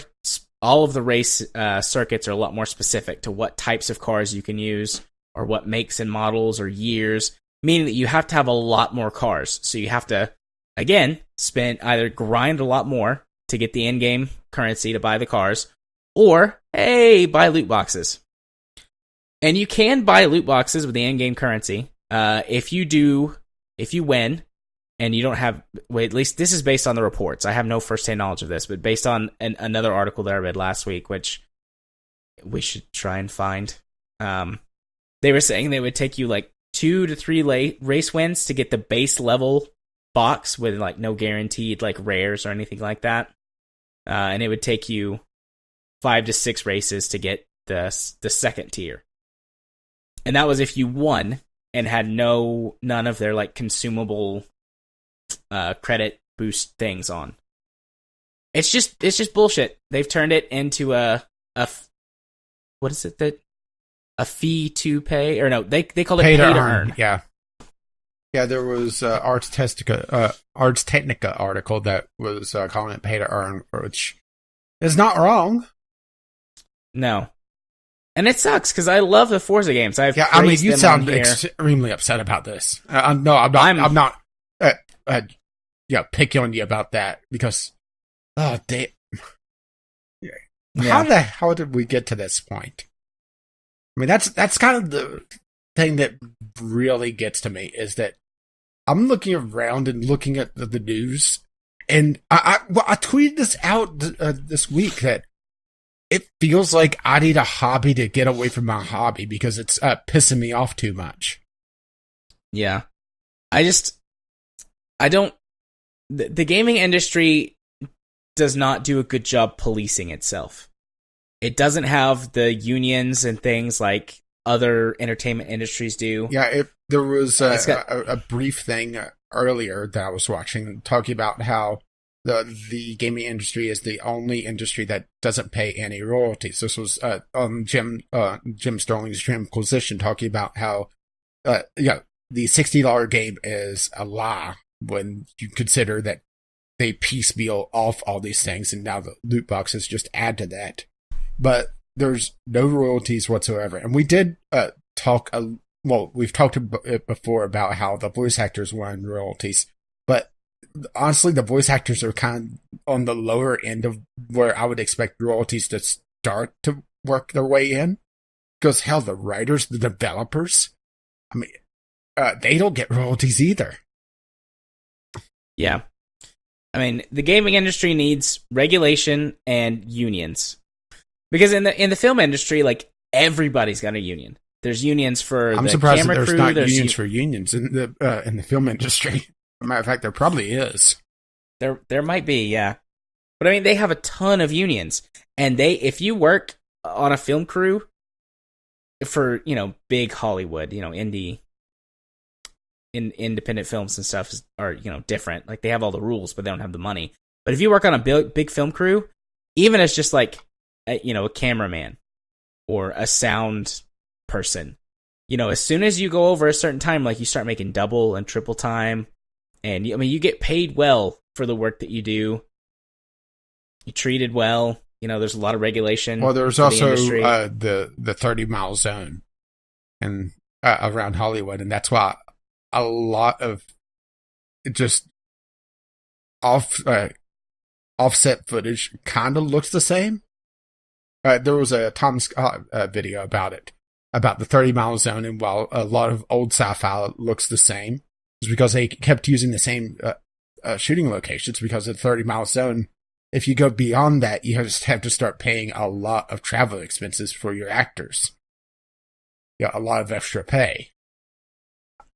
And, that is a downside of it, but, it also prevents, let's go shoot in Utah. You have 6 hours to get there. That sort of thing. Yeah. Honestly, it feels like the ESRB has really let us down, to be perfectly honest, because they should have stepped in long before this. How they should have Well, granted, the ESRB, it's probably not their jurisdiction for mobile, but yeah, there should be something like the ESRB for mobile gaming. And maybe that's where Google and Apple needs to step in and start looking at these, because hell, Apple was throwing a fit when the Confederate flag was in Civil War games a couple of years ago when, I can't even say when that big kerfuffle was going on because, it's back around again, but not to get too political, we'll see where we go from there, but Apple was taking, what's Google doing as well? I know Apple was, but Apple loves to censor at a drop of a hat. They're almost as bad. I don't think Google was. Google probably limits their censorship to YouTube, to be perfectly honest. But Apple was taking down games that had Confederate flags in them, never minding the context. But they leave all these hugely exploitative, slot machines. I mean, that's what these are at the end of the day. They're a slot machine. They were leaving all these slot machines on their marketplace and never really policed them and just let them go hog wild. But then again, there's so much in the mobile gaming scene that I've seen, just poking around the Google Play Store, seeing, hey, look, this is definitely not Mario, or screenshots of, hey, doesn't that look like Banished? Huh, that's strange. I saw a game called PlayerUnknown's Battle Gear. There's one earlier. There's one on Steam now. PlayerUnknown Survival. Or no, it's not PlayerUnknown's. It's shoot. Now I'm gonna have to go hunt that down because it's gonna bug me. I may have gotten a review copy of that actually. Hang on. I'm not seeing it on my game list, which is irritating because I know I think I got a review copy of it, but then they revoked it. Yeah, that's what they did. They put it out, and I had it for less than 12 hours after getting the review key, and that was revoked. No idea why. Let's see. Let's search player. I'm not seeing it here, but it's obviously trying to get clicks from PlayerUnknown's Battlegrounds. And we're starting to see that popping up on Steam now. So there's the same problem going on from just a lack of policing. Granted, we're getting a little off topic, but it's the same basic idea where there's really no oversight whatsoever. And I hate to say that we should bring the government into it because honestly, I don't trust it at this point. Especially with the current administration getting a little bit political again. But there's something that has to be done, and the ESRB is just sitting on their hands at this point. Well, I don't know if the ESRB, I mean, it's, what is it? Something ratings board? I don't remember what the ES stands for. Electronic something ratings board. Regardless, I don't know if this is exactly part of their original the Entertainment mandate, Software Rating Board. But, I mean, they are supposed to be the self-governance of the gaming industry so that the federal government would back that's off. The entire reason why the ESRB was created, was to keep the government from coming in and regulating. Yeah, and I suppose that if they don't want that to happen, they better get off their hands soon. Because I seriously cannot imagine the federal government, even as ineffective, let's say, to be kind, as this administration is, I just can't see them not coming in. They're usually effective at babysitting. At the very least, for the tax dollars that they could be getting from all of this stuff. But, I mean, gambling is illegal in many, many places in the States. And considering also that a lot of these games are marketing this to kids, I mean, that's a big no-no. Yeah. And a lot of these games are shockingly not rated mature. Can you imagine the outcry that would have happened if this happened in the 90s when the violence in Mortal Kombat, and I'm talking the original 2D side-scrolling Mortal Kombat, Can you imagine if the loot boxes were happening back then as well? Oh. Oh. Because it's just... I'm shocked that we haven't seen the outcry yet. I'm expecting it within a year. We're going to see a huge outcry and some sort of legislation starting to bubble up, because this is starting to hit too many AAA games for people to not notice. I think it's going to really happen, though, after a couple kids start racking up some huge bills, because that's when it started happening. Yeah, some control in the mobile marketplace. What was it? The Smurfs game? There was a Smurfs game that had it where you bought Smurf berries. And some kid racked up a $10,000 bill. Yeah, I played that game. I was not that kid, though. No, you only racked up a $5,000 bill. But, yeah, but like I remember there being something about that where it was essentially just a town clicker game, and the berries were used to skip all the time. The timers, I should say, the timers. And there was a huge outcry, and it caused Apple to step in and make it so that there has to be confirmation on every single purchase. Because before that, if I recall correctly, I could be completely wrong there, and that wouldn't be the first, that they were able to just, click through and, buy. And I'm really expecting, a few kids rack up a huge bill on maybe Shadow of War, or I would say probably the sports games would probably be the most likely, though, because that's also over there. Granted, well, I'm not. Wasn't it? Oh, sorry. Go ahead. Wasn't it last year there was a kid who spent like $2,000 on FIFA or something like that on their microtransaction system? I think so. Because they have the Ultimate Team, and it's essentially packs of game cards. And that's been kind of a slow boil as well over there, where that's become kind of accepted. It's how the things go. It's how it is. It's how the gaming industry is now. So deal with it. But no, I'm not going to deal with it. Fuck you. Yeah, I mean, I think unfortunately, it's here to stay for now. It's here to stay at some point until someone screws up and racks up a $20,000 bill on Shadow of War. Yeah, that's what I was going to say. It's here to stay for now until they hit. Until something happens that causes the government or the ESRB to step in. One of the two. And then when that happens, who knows what will happen. I mean, hell, the ESRB rating things adult only. Is it going to be nearly as bad as it used to be? Because what it was, the big stigma years ago was that brick and mortar stores wouldn't run the game. Yeah, they wouldn't shelf it because they wouldn't shelf adult only because that was in their mind porn. Which, granted, there was a couple porn games, but they never really took off.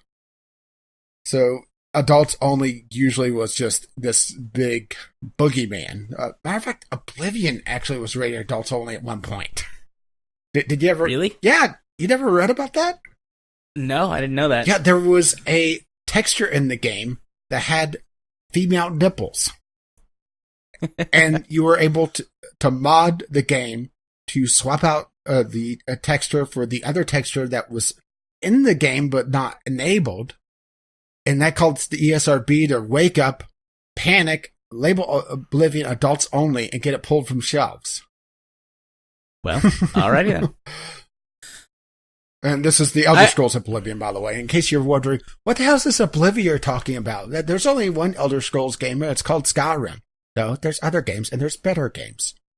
And boy, I never thought I'd be defending Oblivion after not really caring that much about Oblivion when it came out. I would say if they put an adults-only rating like on the front and like a big thing, it's like, this game has gambling in it. Like gambling for real money. That would probably do something for parents and stores. I'm not convinced. Mostly because parents usually ignore those ratings. Or I should say, the parents that shouldn't be ignoring those ratings ignore the ratings because It is the babysitter for little Timmy. Yeah.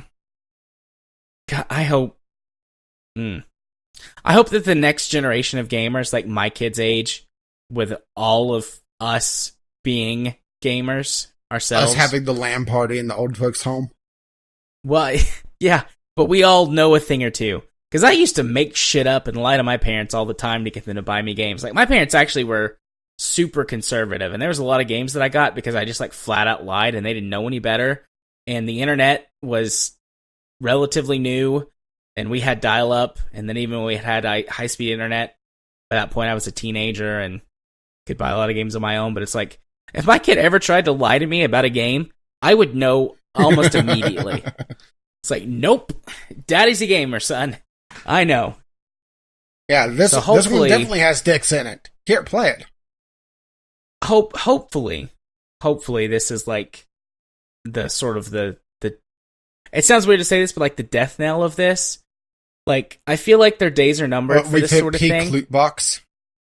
Yeah, we've hit peak bullshit. At least this type of bullshit. I was about to say peak bullshit. Boy, are you going to be disappointed? Because relatively soon. I mean, I don't mean like tomorrow, but in the next few years, someone is going to do something. Someone's going to fuck up, and then the government's going to step in, or the ESRB is going to step in, or, you know, the kids will get old enough to, like, get tired of this shit too. Or they get old enough where they're having to pay for the loot boxes themselves, and they realize just how bullshit it is. Yeah, this is... Yeah.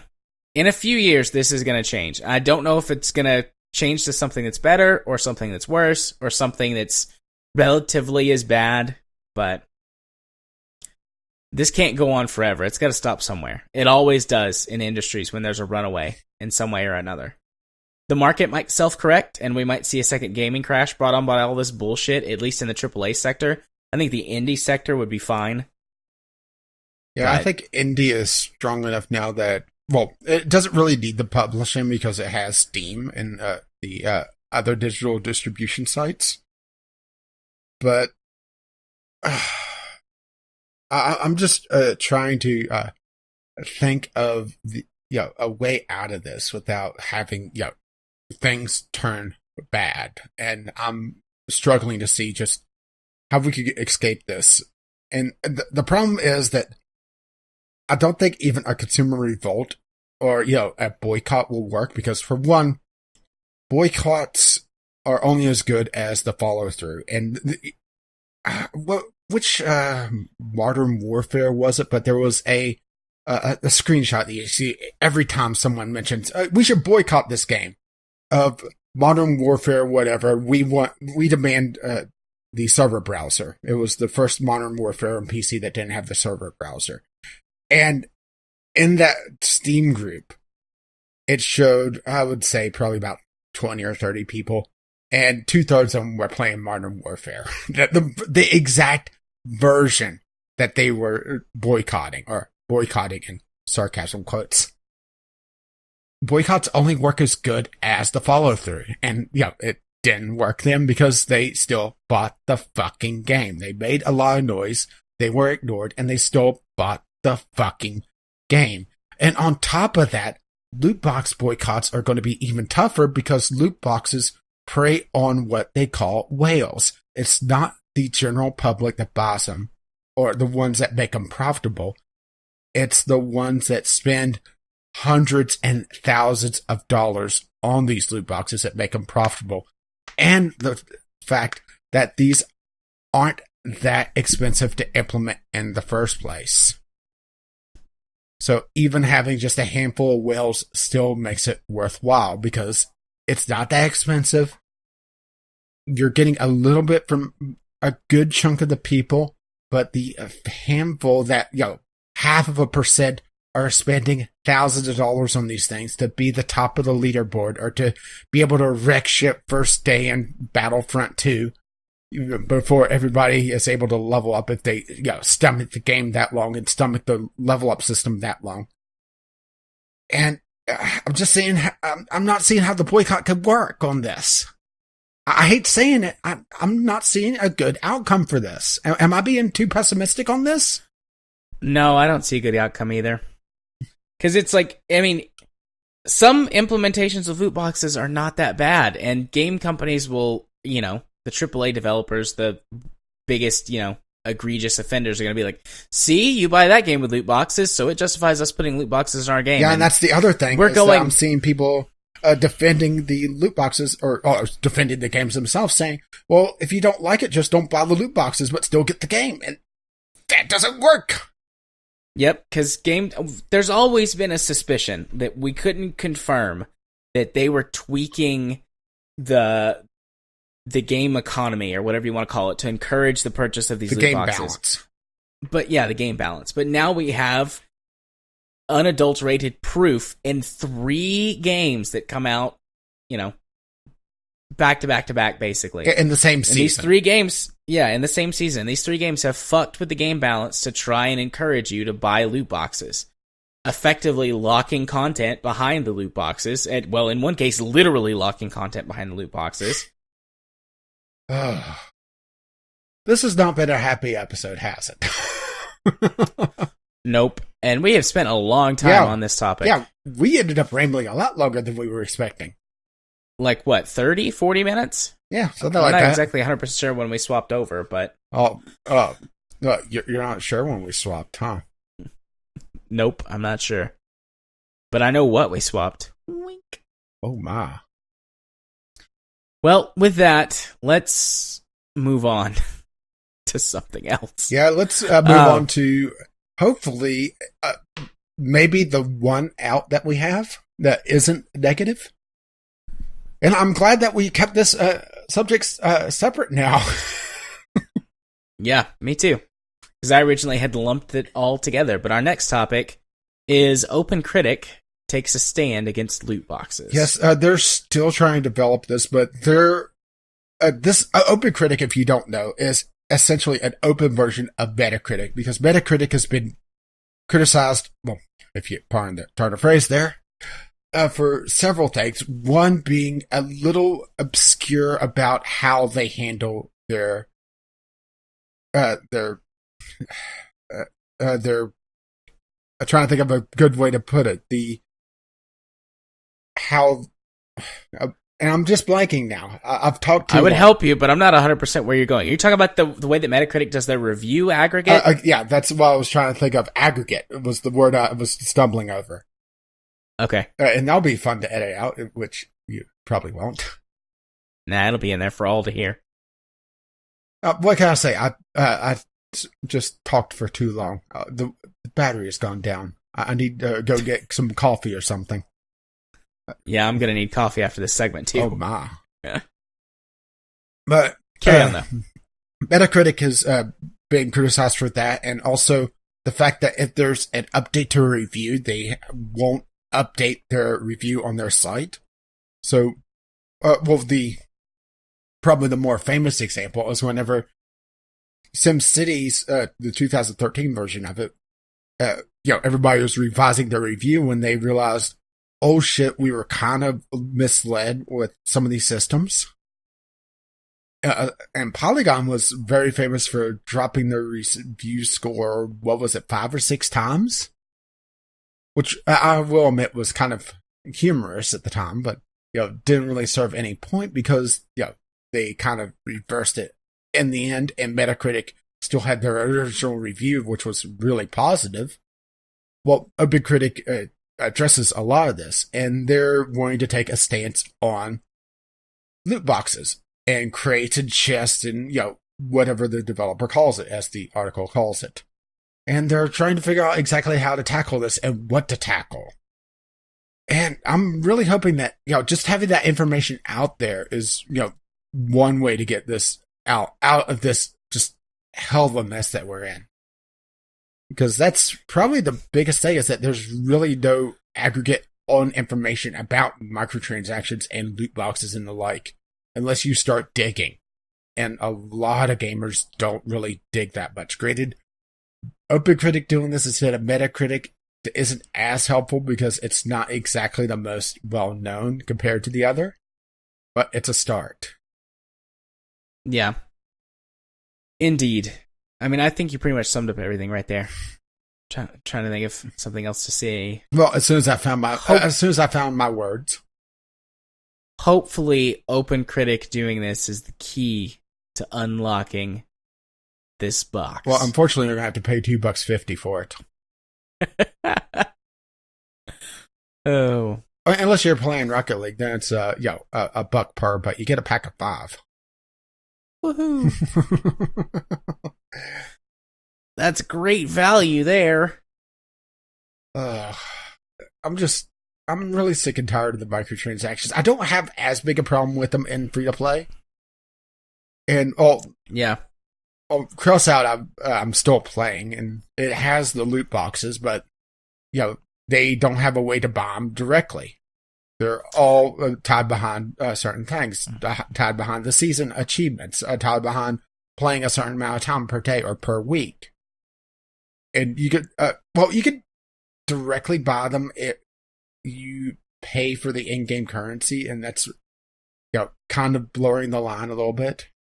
But you have to specifically go after them. It's not you buy in and you just get the loot boxes. You're getting the currency, and they still have systems in place to try to prevent people from just buying in and being max power right away.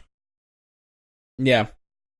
I don't have a problem with loot boxes or literally any payment system if the game's free to play. Like if I'm going into it and not paying you anything, I get to decide how much sort of, I don't know, psychological warfare I'm willing to put up with on these loot boxes and stuff. And if I like the game enough, then I'll put up with it, and if I don't, then I won't, and I'll leave. And nothing gained, nothing lost. But when I have to pay a game up front, I have an expectation of getting that game and not getting a game that is just like a game I could get for free, but that I paid for already. And probably what's even more egregious is you pay $60 for the game, then you have the microtransactions, then it has the season pass, and it also has a deal with Tostinos to get loot boxes through codes and fucking pizza rolls. Yeah. I'm actually pretty okay with the tiered system for buying games. If it didn't include all that other shit, that's fine. Games are expensive. They cost a lot more to make than they used to, plus publishers and developers spend way too much money on marketing, in my opinion. Yeah, the marketing budgets are, the marketing budgets are the lion's share of the budget these days.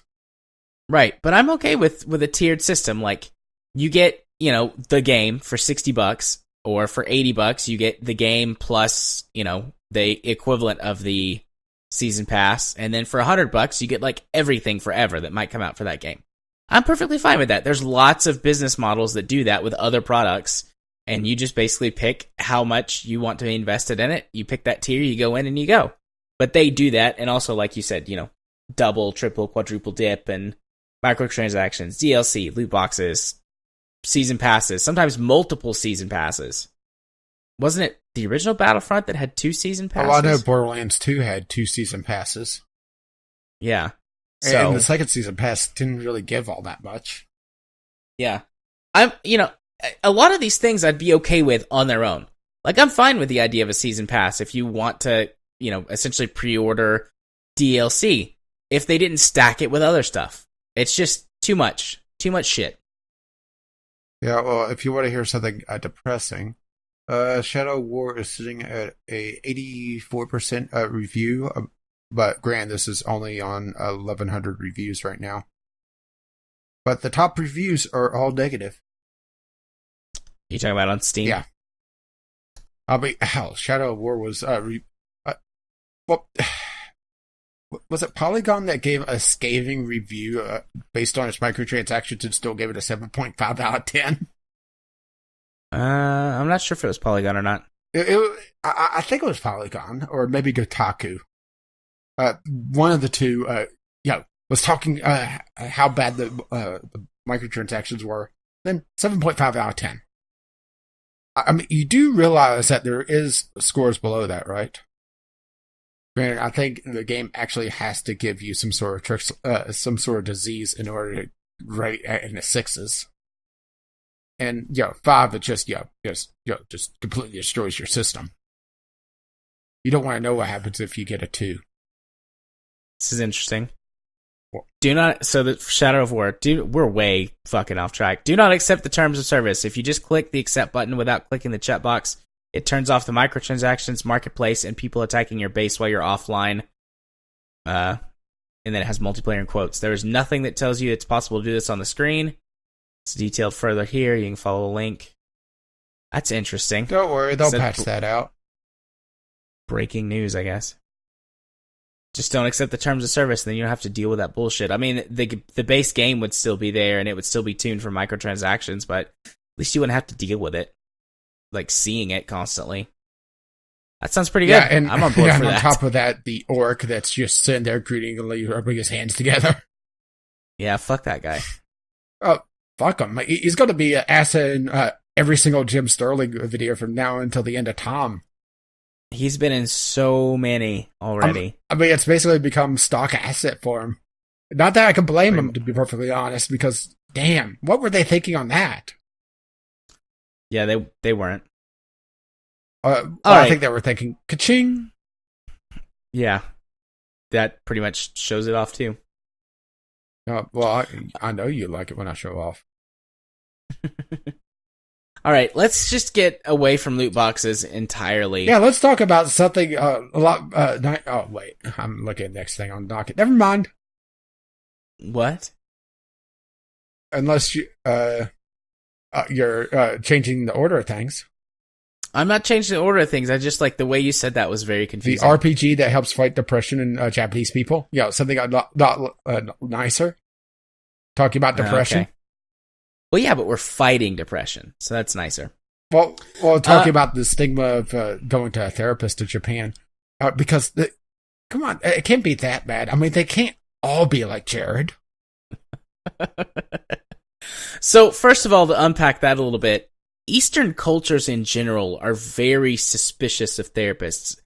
Eastern culture is very collectivistic, whereas Western culture is very individualistic. So, in Eastern culture, admitting that you have problems is a social stigma because that means that you are dragging down your group. Typically, it's families, but it can be other things as well. The Japanese are notorious for making their work basically their life, and admitting that you have problems drags down your work, it affects your coworkers, and that would be shameful, so you don't want to do that. There's a word in Japanese for death from overwork. Yeah. So, in Eastern cultures, and Japan's pretty notorious for this, just being a therapist doesn't work very well over there, because there's a social stigma against you if you go to see a therapist. Well, to be fair, it's not that much different here. There is a stigma about seeing a therapist in Western cultures as well. It's more of a general thing, but in Eastern cultures, it's worse. Yeah. It's getting better over here, too. I mean, ever since I started down this career path, and I've actually kind of tuned into what's going on, it becomes more acceptable all the time. There's a lot of places where you would expect people to be like, therapy, whatever, but particularly in younger generations. Yeah, why are you going to see the rapist? Like late Gen Xers, and then millennials, and then what's the next generation? Is it Gen Y or Gen Z? Whatever, doesn't matter. People after me. I believe it's the gold or silver. Sun and moon, gold or silver. No. Gold or silver was the second generation, remember? Yeah, I know. Pokemon joke. Because we were talking about Eastern cultures. And I was going on with the joke, but it wasn't funny, and what else is new? Well, you killed it, but what else is new? Anyways, what they're trying to do is they've developed an RPG called Sparks, which is, in general, like other RPGs, based on what this article says, but it is an educational type game that teaches you skills, and they picked CBT, which stands for Cognitive Behavioral Therapy, which is one of the most empirically tested and proven types of therapy to work. And in a nutshell, what it does is it teaches you to think differently so that you can either change behaviors or stop negative thoughts. It's really useful in treating anxiety and depression. I use different versions of CBT on a regular basis with my clients. So basically, you play the game. And as you go through and find situations, it encourages you to change your thought patterns and adapt more healthy patterns. And that's pretty cool. It seems to be working as well. Based on the limited evidence that was in the article and a little bit of outside research I did myself, they're starting to see a small but noticeable reduction in depression and anxiety from the people who play this game. Something like 10% reduction in their depressed and anxiety feelings, which is not quite what you could get from therapy. In general, going to a therapist for a few months, as long as therapy is successful, you'll see somewhere like a 25 to 30% reduction in your depression and anxiety feelings. But from just playing an educational game, 10% is pretty good. And that can make a world of difference to people when, 10%, like 10% of 1,000 is more than 10% of 100. And these cultures, Japan in particular, has just a ton of anxiety and stress and depression that just goes unreported because of cultural stigmas. So what it's doing to help reduce that is pretty fantastic. I'd like to get my hands on it, actually, and check it out for myself, but I'm not sure if there's a way to do that well, yet. it does say that there's an English version in New Zealand. Not sure if it's going to be coming to the States or not. It'll be something to look into. Yeah, I didn't have a lot of time to, search around for it, but I mean, Well, I imagine I could at least understand the words. I know some of these words. I know these. I mean, it is English. There are differences between American and Australian and British and etc. English, but in general, I could understand it. So, well, if it's in New Zealand, I'm sure we could have at least someone translate for us. Yeah. Now, what does the dingo mean in this context? So, I mean, do you have any questions? Anything that you want? Not really. This was more, just a kind of a feel-good piece, especially after the last couple, at least the main topic for the week. And it also kind of tied into the thing last week where we had your expertise. Yeah, I should put together a list of books, because there's been a lot of psychological study done on video games. I should put together a list of books for anyone who's interested. There's been some pretty fascinating studies and statistics, particularly stuff regarding WoW. The books that I'm thinking of are a little bit outdated. I should try and find some more recent ones, but a lot of interesting stuff, a lot of neat research you can do with video games. Well, if this is the game that I found just now, I found their website. I'll drop it in the show notes and have it on the show notes. It says that it's not outside New Zealand yet, but they're planning on having other countries. Yeah. Is this it? Yeah. Yeah. Okay. I was just wanting to make sure. And it does have a YouTube video on how it works, which it would be very helpful. Yay, psychology 2 weeks in a row. I'm helping. Well, don't worry, I'll class things up. Fuck. Yay. Oh. All right, so anyways, Microsoft is rumored to want to extend PUBG's exclusivity on Xbox. No shit, Sherlock. Yeah, I don't know why they wouldn't. It's the game right now. Yeah, they would be foolish to not want to expand it, and that's part of the reason why they were. Well, Bluehole was so pissed at Epic, was that they beat them to the consoles because Fortnite is on both the consoles, and I would say that Bluehole would probably be very foolish to take them up on this, even though Microsoft could probably give them a lot of money. Because Microsoft is getting their ass handed to them this console generation. At least at the beginning of the year. That was the latest numbers I was able to find just on a very quick search. The Xbox One was being outsold nearly 2-1, with the Nintendo Wii getting about half their sales. Or sorry, the Wii U. It was the Wii U numbers. And granted, this is before the PlayStation Pro and the Xbox XXXSX, whatever. Whatever they decide to call the next version, I guess, as well. But they can't have made up that much of a difference yet. So they still have a very small share of the market. And I think Bluehole will definitely want to expand into the PlayStation where they have a lot bigger player base or potential player base. How much money would they have to give Bluehole to be able to make this profitable for them? I don't know. I mean, they've sold a kajillion copies on PC. I guess we're going to have to fire up Steam Spine to find out. Because this ought to be interesting. How many how many copies? Because PlayerUnknown's Battleground is peaking just shy of 2 million now. And it also kind of irritates me that it's all capitals, you know? PlayerUnknown's Battlegrounds. It's very angry. Let's see. Owners, 15.6 million. That's a lot. That's pretty good. That's pretty good. At least that's according to Steam Spy, which is usually pretty accurate on these things. And like I said, they would be foolish to take this to be, in my opinion. Granted, I'm not a business expert in gaming.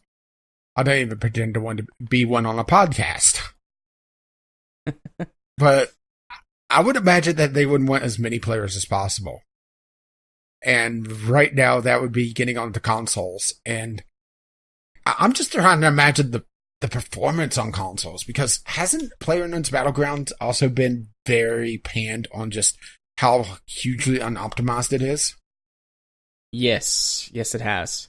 Yeah, it used to be the joke that, can it play Crysis? Now it is, can it play PlayerUnknown's Battlegrounds above a low? And the answer is always no. It can't. Ever. At least without, just running two computers in SLI. Trying to see if I can find numbers for how many PS4s have sold. They're all old numbers. That's what I was saying. A quick Google search. I think the newest I was finding was before the kind of this weird half step of the generation. I don't think that they've really reported the numbers yet on the PS4 Pro and Xbox One X. To date. VG charts might be useful here. Alright, according to VG charts, the PlayStation 4 has sold 62.5 million units only? Since its launch. Compared to the Xbox One at 30.75 million. So, yeah, 2-1. Yeah, or they're close enough. Yeah. I mean, 30 million is nothing to sneeze at, but I mean, you know. Yeah, you would go for the bigger I agree number. with you. Like, yeah, it's like how much better money? Yet, both. Because why not both? Yeah. I mean, Microsoft does have fuck you money, so I mean, they might be willing to pay them enough money that they would go, okay, yeah, that works. But if I was them, I would be asking for, like, I don't know, $1 billion. If you give me $1 billion, I'll keep this exclusive. I would be asking for Minecraft money. Yeah, well, Minecraft was $2 billion. I don't think this is quite the phenomenon that Minecraft has been, because Minecraft has had years of staying power, nearly a decade at this point. Damn, it is kind of amazing to believe Minecraft has been the thing for so long. And it looks like Battle Royale is becoming that. Granted, I'm pretty sure that there was some sort of Battle Royale in Minecraft as well. Yeah, there's been basically everything in Minecraft. Yeah. Well, hell, they built computers in Minecraft. Yeah. But, I mean, basically, if I was these guys, if I was Bluehole, I'd be asking for $1 billion. I'd probably do it for $750 million. But, I mean, if they didn't give me that money, fuck it. Say no. Put it on PS4. Get access to another 60 million players. Or 60 million potential customers. They could get on Switch, too. That would be nice. But I don't think it would work on Switch. As in, it's just not optimized enough to work on Switch. Because isn't Nintendo's console still underpowered compared to the other two, even though it's the newest of them? Yeah, it's still underpowered. But yeah, that's also Nintendo's thing. Nintendo has two things. One, they never deliver enough of anything. Always have some sort of physical merchandise shortage. And two, their consoles are always underpowered, and they go for more staying power of their licenses, which, they have to milk Mario dry at some point. His nipples, they have to be just chafed all to hell at this point. I mean, there was a big controversy about Mario's nipples. Or did you see that one? People talking about Mario. No, I'm not joking. No, I didn't see that. Yeah, there was talk about him having a swimsuit and showing nipples. Nice. According to this, the Nintendo Switch has sold almost 6 million units already. Can you imagine how many they would have sold if they actually had stock? Probably 10 million, would be my guess. The Wii U, though, over its lifespan has only sold 14 million units. So the Switch is already almost halfway there, and it's not even been a year since its release. To be fair, I think the Wii U was kind of sabotaged from the beginning because it felt like just an expansion on the Wii. It didn't feel like its own console, and I imagine that a lot of the more casual people that bought the Wii, especially since the Wii went into areas that didn't really have gaming saturation, just looked at the Wii. It's like, why do I need a tablet for my Wii? I wouldn't blame people for thinking that, because hell, whenever I first heard Wii U, it's like, what is this? Well, outside of what the noise that a siren makes. Wii U, Wii U, Wii U. Alrighty. Next topic. Something nice and happy to round things out. Telltale will remove image of real-life assassination victim from Batman, The Enemy Within. Oh. How the hell did this... Well, I think I know how the hell this happened, but you would think this would have been caught. But this kind of shows just how Telltale has been throwing things out the door, hasn't it? Yeah. I have to pull up the article to remember exactly who it was. But it was the assassination Russian ambassador, yeah, was it in Turkey? It was last year. Yeah, it was last December. Yeah, which feels like forever ago now. Yeah, it feels like it's been a lot more than just like 10 months. Yeah, wow. Boy, news really makes time slow down, doesn't it? Yes, it does. But there was an image, and the article doesn't show it if you're sensitive to that sort of thing. Of the ambassador laying dead on the floor in the Batman game. And I could understand how it got there, most likely, because looking at the news photos of it, it looks like stock footage. The body on the floor, there's no blood visible. It looks like it's just an actor laying there. It happened in art galleries, and art galleries usually are very clean and very sterile, unless for some reason, there's a pile of cow shit in the corner being called modern art. And the gunman, all the shots of him were highly exaggerated, him yelling, waving the gun around. And if you go on Shutterstock and look at all the stock footage there, it would fit in perfectly, especially on some of the more obscure and more surreal stuff. So I imagine that if this wasn't just, someone at Telltale searching dead guy on floor and to use it as placeholder art until they put in their own art, and this ended up in stock footage somewhere, they probably looked at this and thought, this looks good enough. I'll do some magic with this. Put a filter on it, lasso the white background down, and there we go. And I couldn't blame them for it, because game development uses a lot of placeholder art to just throw together builds very quickly and start working out bugs. because art passes can be done and be swapped out very easily. So I definitely understand how it could be there and how it could be missed. Granted, it's still hilarious. As hilarious as a dead Russian can be. Right? You're sitting there coloring again, aren't you? No, not this time. I'm just sitting here. You're sitting there listening. You're sitting there being lulled to sleep. I'm sipping water. But tasty ice water. You probably shouldn't drink ice water, especially whenever your throat gets warmed up, if you know what I mean. It could shock the throat and make you cough. I haven't had any coughs tonight, have I? No, but I was saying more in general. Right. Behind the scenes stuff. Indeed. But I just... Oh, sorry, go ahead. I was going to say, I'm just happy about this whole deal because a game company made a mistake, realized it, fixed it, and apologized for making a mistake. Yeah. That's so refreshing to see, and that's one of those things, it's like, it's so pathetic that that's like a positive news story. Yeah, really. But it's just, I mean, if this was Warner Brothers or, EA or something, they'd be like, no, we did this on purpose for reasons, and you're all wrong. No. It'd be a political statement. It wouldn't just be a fuck up. It would be some sort of political statement that the developer was trying to make. Right. Or at least that's would be how it would be spun.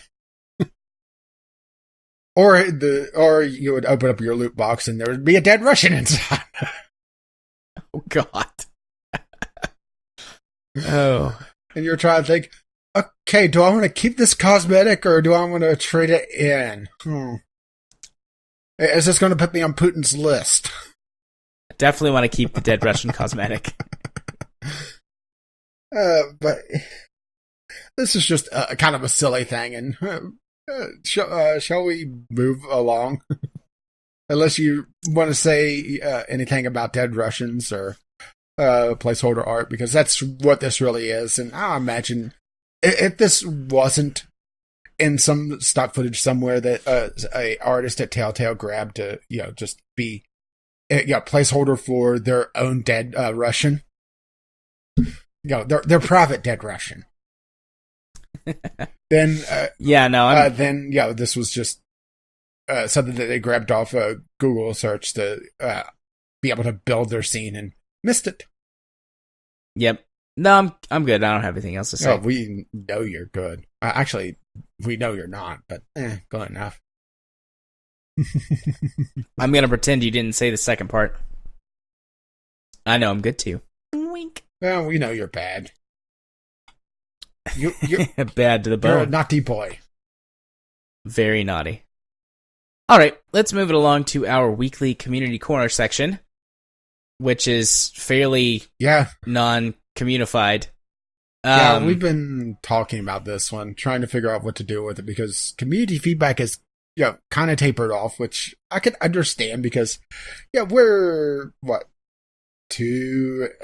nearly 2.5 hours into the podcast already, and there's not that big a gap between recording night, between release night and recording night. Yeah. Which, it's fair. We love to get feedback from you guys. We love tweets. We love letters and emails and voice things. Yeah, I said it before. But we know you're out there. We can hear you downloading. Yeah.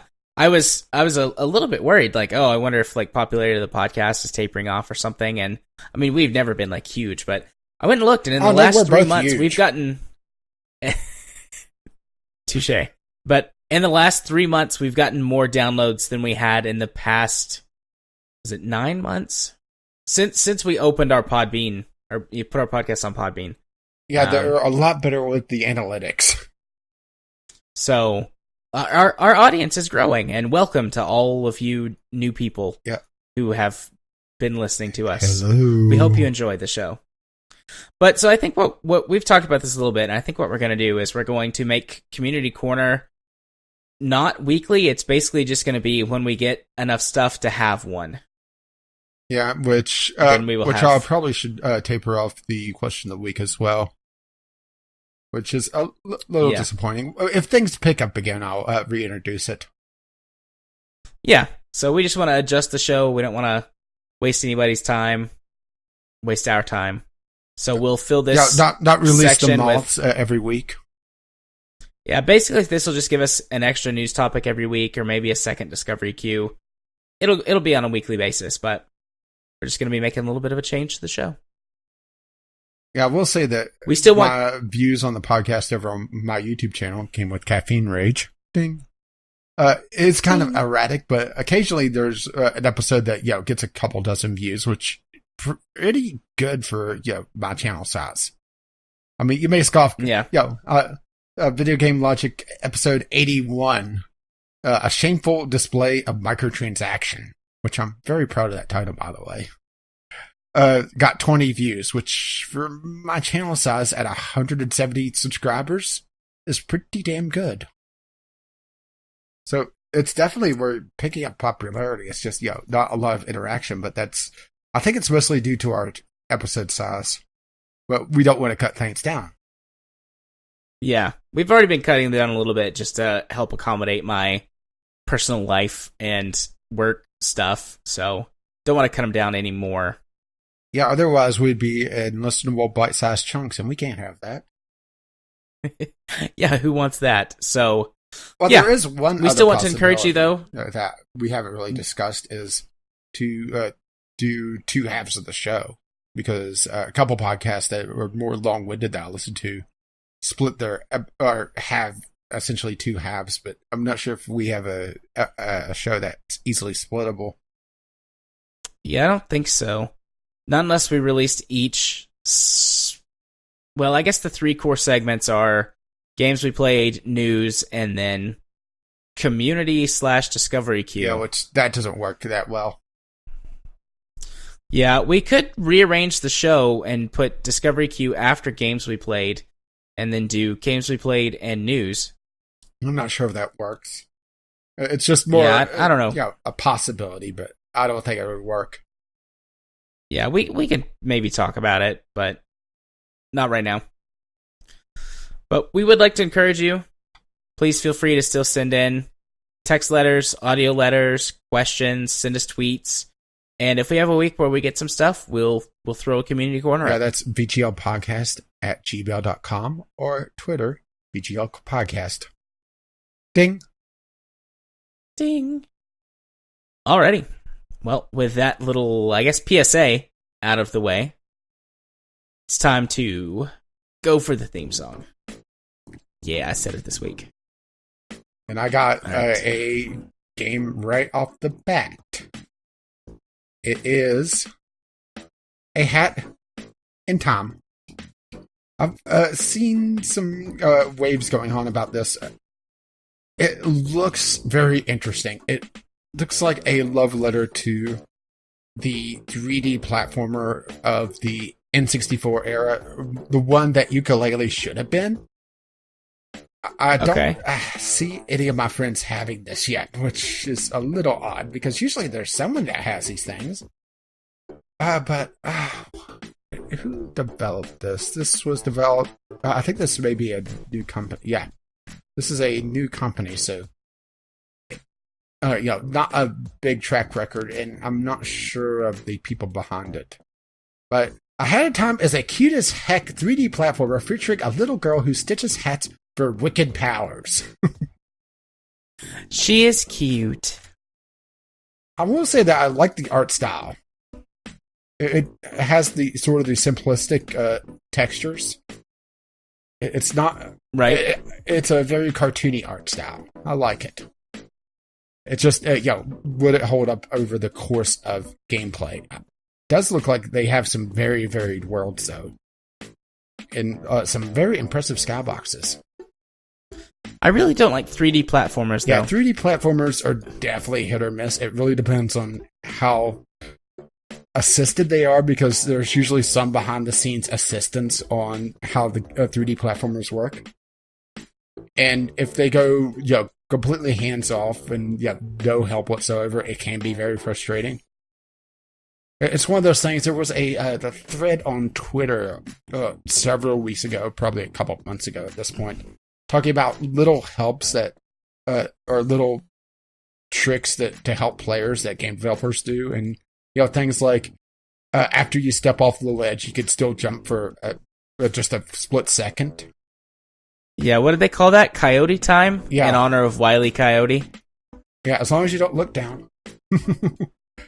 And there were actually people pissed about that. About all the little tricks, feeling like they got tricked. But they don't realize that how irritating a game can be without those little things, especially after you played so many games with Coyote time. Or having what I believe there was another one about XCOM. How hits were calculated. That the more often you missed, it ramped up your hit chance more and more behind the scenes. Yeah, but it also has a reverse to that. Like, the better you're doing, the lesser chance you have behind the scenes of actually getting hits and stuff. Yeah, there was actually a video on YouTube that just before the podcast recorded, this recording, I should say, where there was talks about how game developers save gamers from themselves, trying to kind of nudge gamers into playing the games properly. And there was a big talk about XCOM 2's turn timer, or the turn limits, trying to make XCOM 2 more risk-based, which I'm not sure if I really agree with. Yeah, I completely disagree with that. I've made my feelings especially very well known about the turn timer. Well, they were trying to prevent the Overwatch spam, and kind of creeping gameplay of the original XCOM. Or I shouldn't say the original XCOM, but the original reboot XCOM. It's so weird to see, the same name used. And, when you say original, you're thinking that 1990s XCOM. But the original Firaxis or XCOM, where people would just creep across the map, and they were trying to prevent that. And they were trying to give the carrot with the build system, but it didn't work out quite as well. But I think the game's just not built around it. It's too punishing if you're too risky. Yep. But it doesn't really reward it. And we're completely off topic. No reward. We're chatty this week. We are. Do you have a game? Nope. I've gone through an entire queue while we were sitting here talking. I didn't get shit, so I'm in a second queue right now. Well, I got a second one. On my second pull. Bermuda Lost Survival. It looks like it's a survival game where you're on a raft in the Bermuda Triangle. And it has a lot of, undersea shots. So I imagine that there's a lot of swimming, a lot of probably hitting docks. It looks like Waterworld Survival. And it can be very interesting if done right, but also very bad if it's done wrong, and it's on your wish list. And that's another genre that's just kind of just taken off. It's just the open world survival. It's nice to see them try to do something outside of just, okay, here we are, we're in the woods again. Oh, I think I just got something that's off your queue. What? Secura Gamer. This is not on your wish list. So I'll put it on my Discovery queue.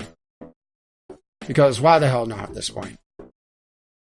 Absolutely. I mean, it's a Secura game. So if you don't know the Secura games, essentially boobs. Boobs. And there's also some boobs. And this looks like it's a gamer version of it. And a lot of boobies on these screenshots. So I got one. It's another Sakura game. Winged Sakura Endless Dream. I believe I have that as a review copy. Yes, you do. It looks like this one's got a lot more gameplay to it than it's not a visual novel. Yeah, I'll put this one. I got it's one. kind of weird to see a non-visual novel because, let's put it this way. I'm tabbing through and it looks like they definitely have the nudity patch. Oh yeah, they do. Well, I was looking at the Secura Gamer. And, look, all three of them are naked. Woohoo! I have to admit that I don't see the point of these games if you're not running the nudity patch, to be perfectly honest. Yeah, I don't either. Is that just me being a perv? I mean, most of these games don't have good storylines. Well, I probably shouldn't be Some asking of them do, Jared on this one.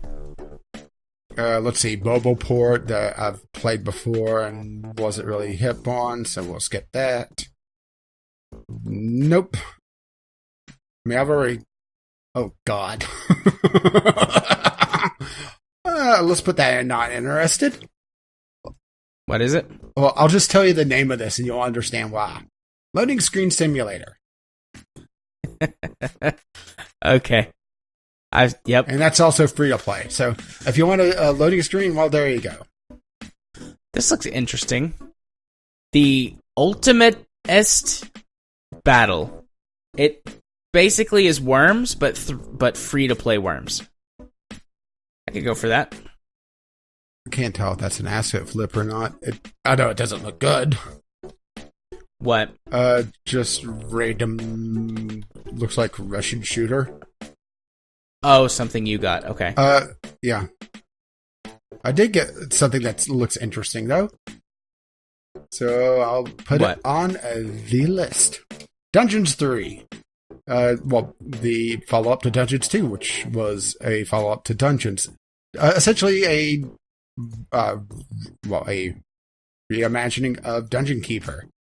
I think it's Dungeons 2. I've gotten a review copy of it. It's a game genre that I haven't played a lot of, and it requires a bit of of adjustment. If you haven't really played a lot of this style of game, you're building a dungeon and trying to essentially protect yourself from all the heroes trying to kill you, while also pillaging the lands and being a general naughty boy. Basically Jared's weekend. Woohoo! At least if he's playing the X series. So I finished my second queue. I wound up with 2 games, so I'm not going to start a third one. And I've gotten 4. So should I do a second queue? No, you got 4 games. My first queue was just bullshit. Like, very clearly, like Steam Direct shit. Steam Direct shit. Which, it is so hard to get through some of the Steam Direct stuff these days. Steam Direct is starting to really piss me off. Especially having to wade through it for review copies of stuff. Yeah, trying to find the diamonds and all the mountainous shit. And there's so many games out there that just wow. Especially things like Achievement Hunter. I've seen probably a dozen different versions of Fidget Spinner Editor. And no, I'm not joking. That's a thing. Yay. And what's hilarious is it's so slapdash together that they don't even consider the damn art assets. So in the video, because of course I have to go look. It's so terrible, I just can't turn away.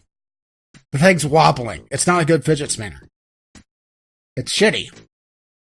And no, sir, I don't like it. I'm shaking my head no. Oh, so is it time for the part of the podcast where you go first? I think it is time for the part of the podcast where I go first. So, first of all, if you want to find me on the internet, you can do so by searching for Gaming Psychologist on YouTube, where I have one actively running series that is VGL.com.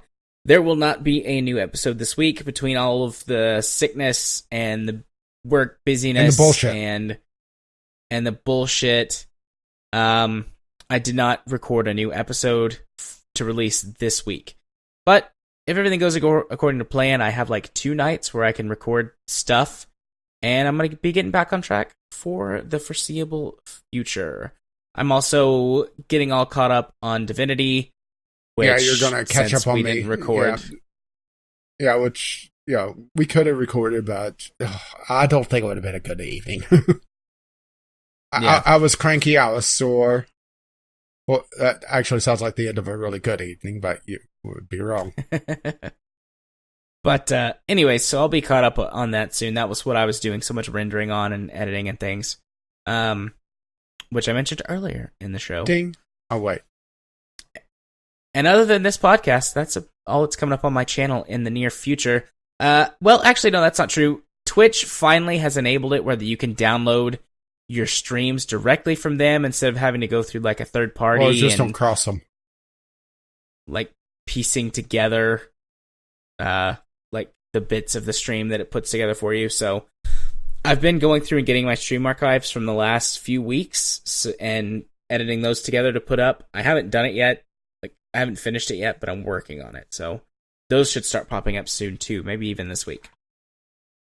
Outside of that, if you want to follow me on Twitter, you can do so by following me at JMA4707. I tweet about all kinds of things. My most popular tweets are the political ones. I can't remember who it was I responded to about Donald Trump, but I got like 6 likes and a couple of retweets on that from random strangers. Dare I ask what you said? I was like, yeah, I got internet points. It was somebody that was like God Emperor Donald Trump. And it could have totally been like a troll, sarcasm, or a troll, or a bot, or something. But I just like very briefly was like, "There's so much unhealthiness right here. Treating anyone like this is unhealthy."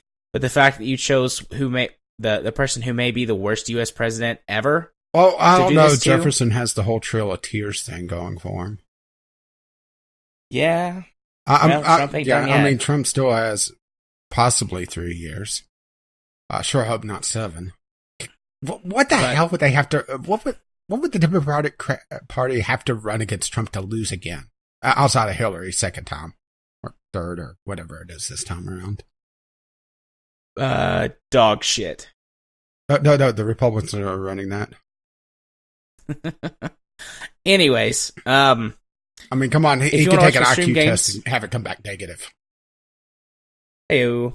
You know, IQ tests are not actually good for predicting a person's intelligence beyond the age of something like 8 or 9. Well, why do you think Trump is so adamant about taking one? Or now I guess it's coming back that he was joking? Or have you not seen that today? I haven't seen the update to that. I saw the initial thing. But anyways, if you want to watch me stream games on Twitch, you can do so over at twitch.tv/jarthur4707. If you want to be friends with me on Steam, you can send me a friend request at jarthur4707. I accept all friend requests and talk to all the lovely people. And if you wish to know exactly what episode of the podcast you're coming from, the password for this week is Wazoo. Wazoo. Also known as what we have loot boxes coming out of.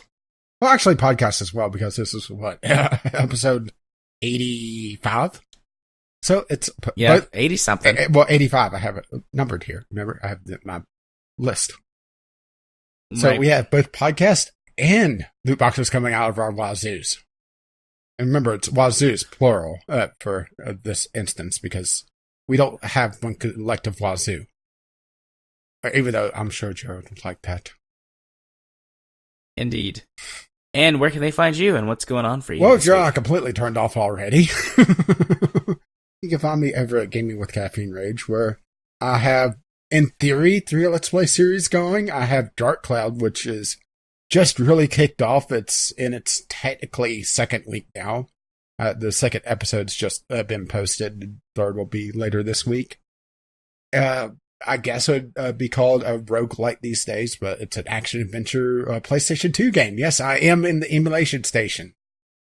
RimWorld's still ongoing. I had battling some bugs of the computer variety, not the RimWorld variety. Had some interesting things going on there when one of my mods started malfunctioning and kind of breaking other things. Turns out a malfunctioning Roomba could destroy a mortar. There you go, yeah. I guess. Or I should say, make it inoperable. At least I think that's what was causing it. Because I disabled that mod and it started working again, or working full time. It was being intermittent, and I couldn't figure out why. And then I noticed all the blood, which sounds wrong out of context, doesn't it? But I noticed my Roomba, which I named Tango because I didn't put enough O's and Roomba before, and it ended up being more pronounced Rumba.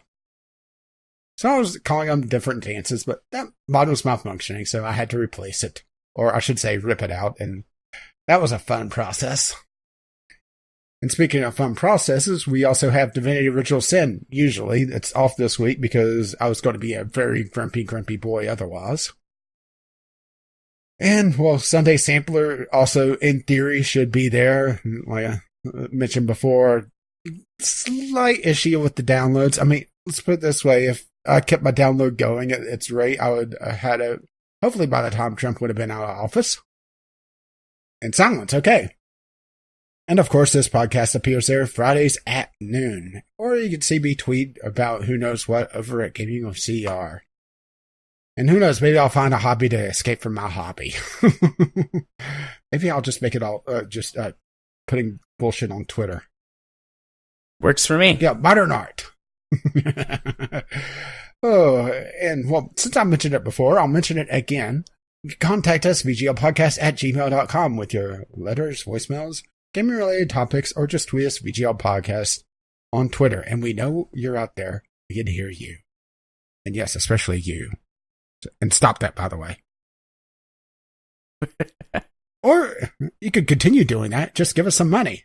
Because we do need money to help improve things and keep the show going. You can find us over at patreon.com/VGL Podcast. Or if you wish to see the show notes, which I am starting to tweet out, by the way. I figured out the URL before it releases, so that was always fun to try to figure out. Turns out the token, I just needed to clip that off. Oh my, that sounded wrong out of context. So show notes will also be on the Twitter, but you can find them over at bglpodcast.podbean.com. Or if you don't care about the RSS feed, you could also find us on iTunes, Google Play, but you're also listening to us, so you're probably listening to us on YouTube if you're not using one of those. Our intro and outro music is On the Ground by Kevin McLeod, and our Discovery Key music is Doobly Doo by the same artist. And you can find his work at Incompetech.com. And as always, as his lovely music starts to roll across my slightly scratchy voice. Well, by now. I mean, I can hear the scratching. It sounds like somebody should start a fight, and your voice is what is the sound effect that's used for the music to stop. You know, just that. It's all fine now. I took a drink of water. Well, why didn't you take a drink of water before? I mean, you had plenty of time. I did take a drink of water. Oh, I can't imagine what was before. You must have sounded like you smoked all the cigarettes. Indeed. Bye-bye.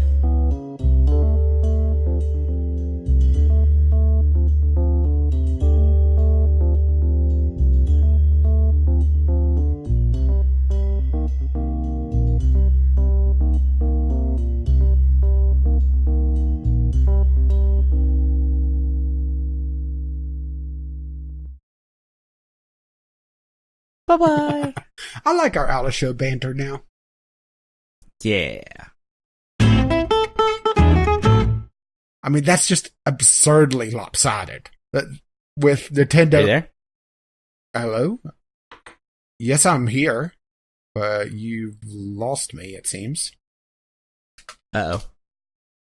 I cannot hear you. Yes, and the call just dropped. Well, the call dropped. Okay. Okay. I can hear you again. Did you hit mute? No, I didn't hit mute. I just, all of a sudden you disappeared. Well, it said the call dropped. I wasn't sure if you hit muted, you just, hung up to reset things or what. No, I did not. The call dropped all by itself. Skype. Maybe we should look into moving to Discord. Maybe. This is the first problem we've had with Skype in a while, I think, though, right? Yeah, well, that doesn't mean that we shouldn't look into other options. Yeah, fair enough. Yeah, should we just restart on this topic? Yeah. Because I have no idea when you dropped me. Well, the last thing I heard was 2-1. All right, well, I was in mid-sentence there, so we'll just restart from the very beginning. Look at it this way. More things to make me look completely foolish. There you go. Also known as any other week of the BGL podcast.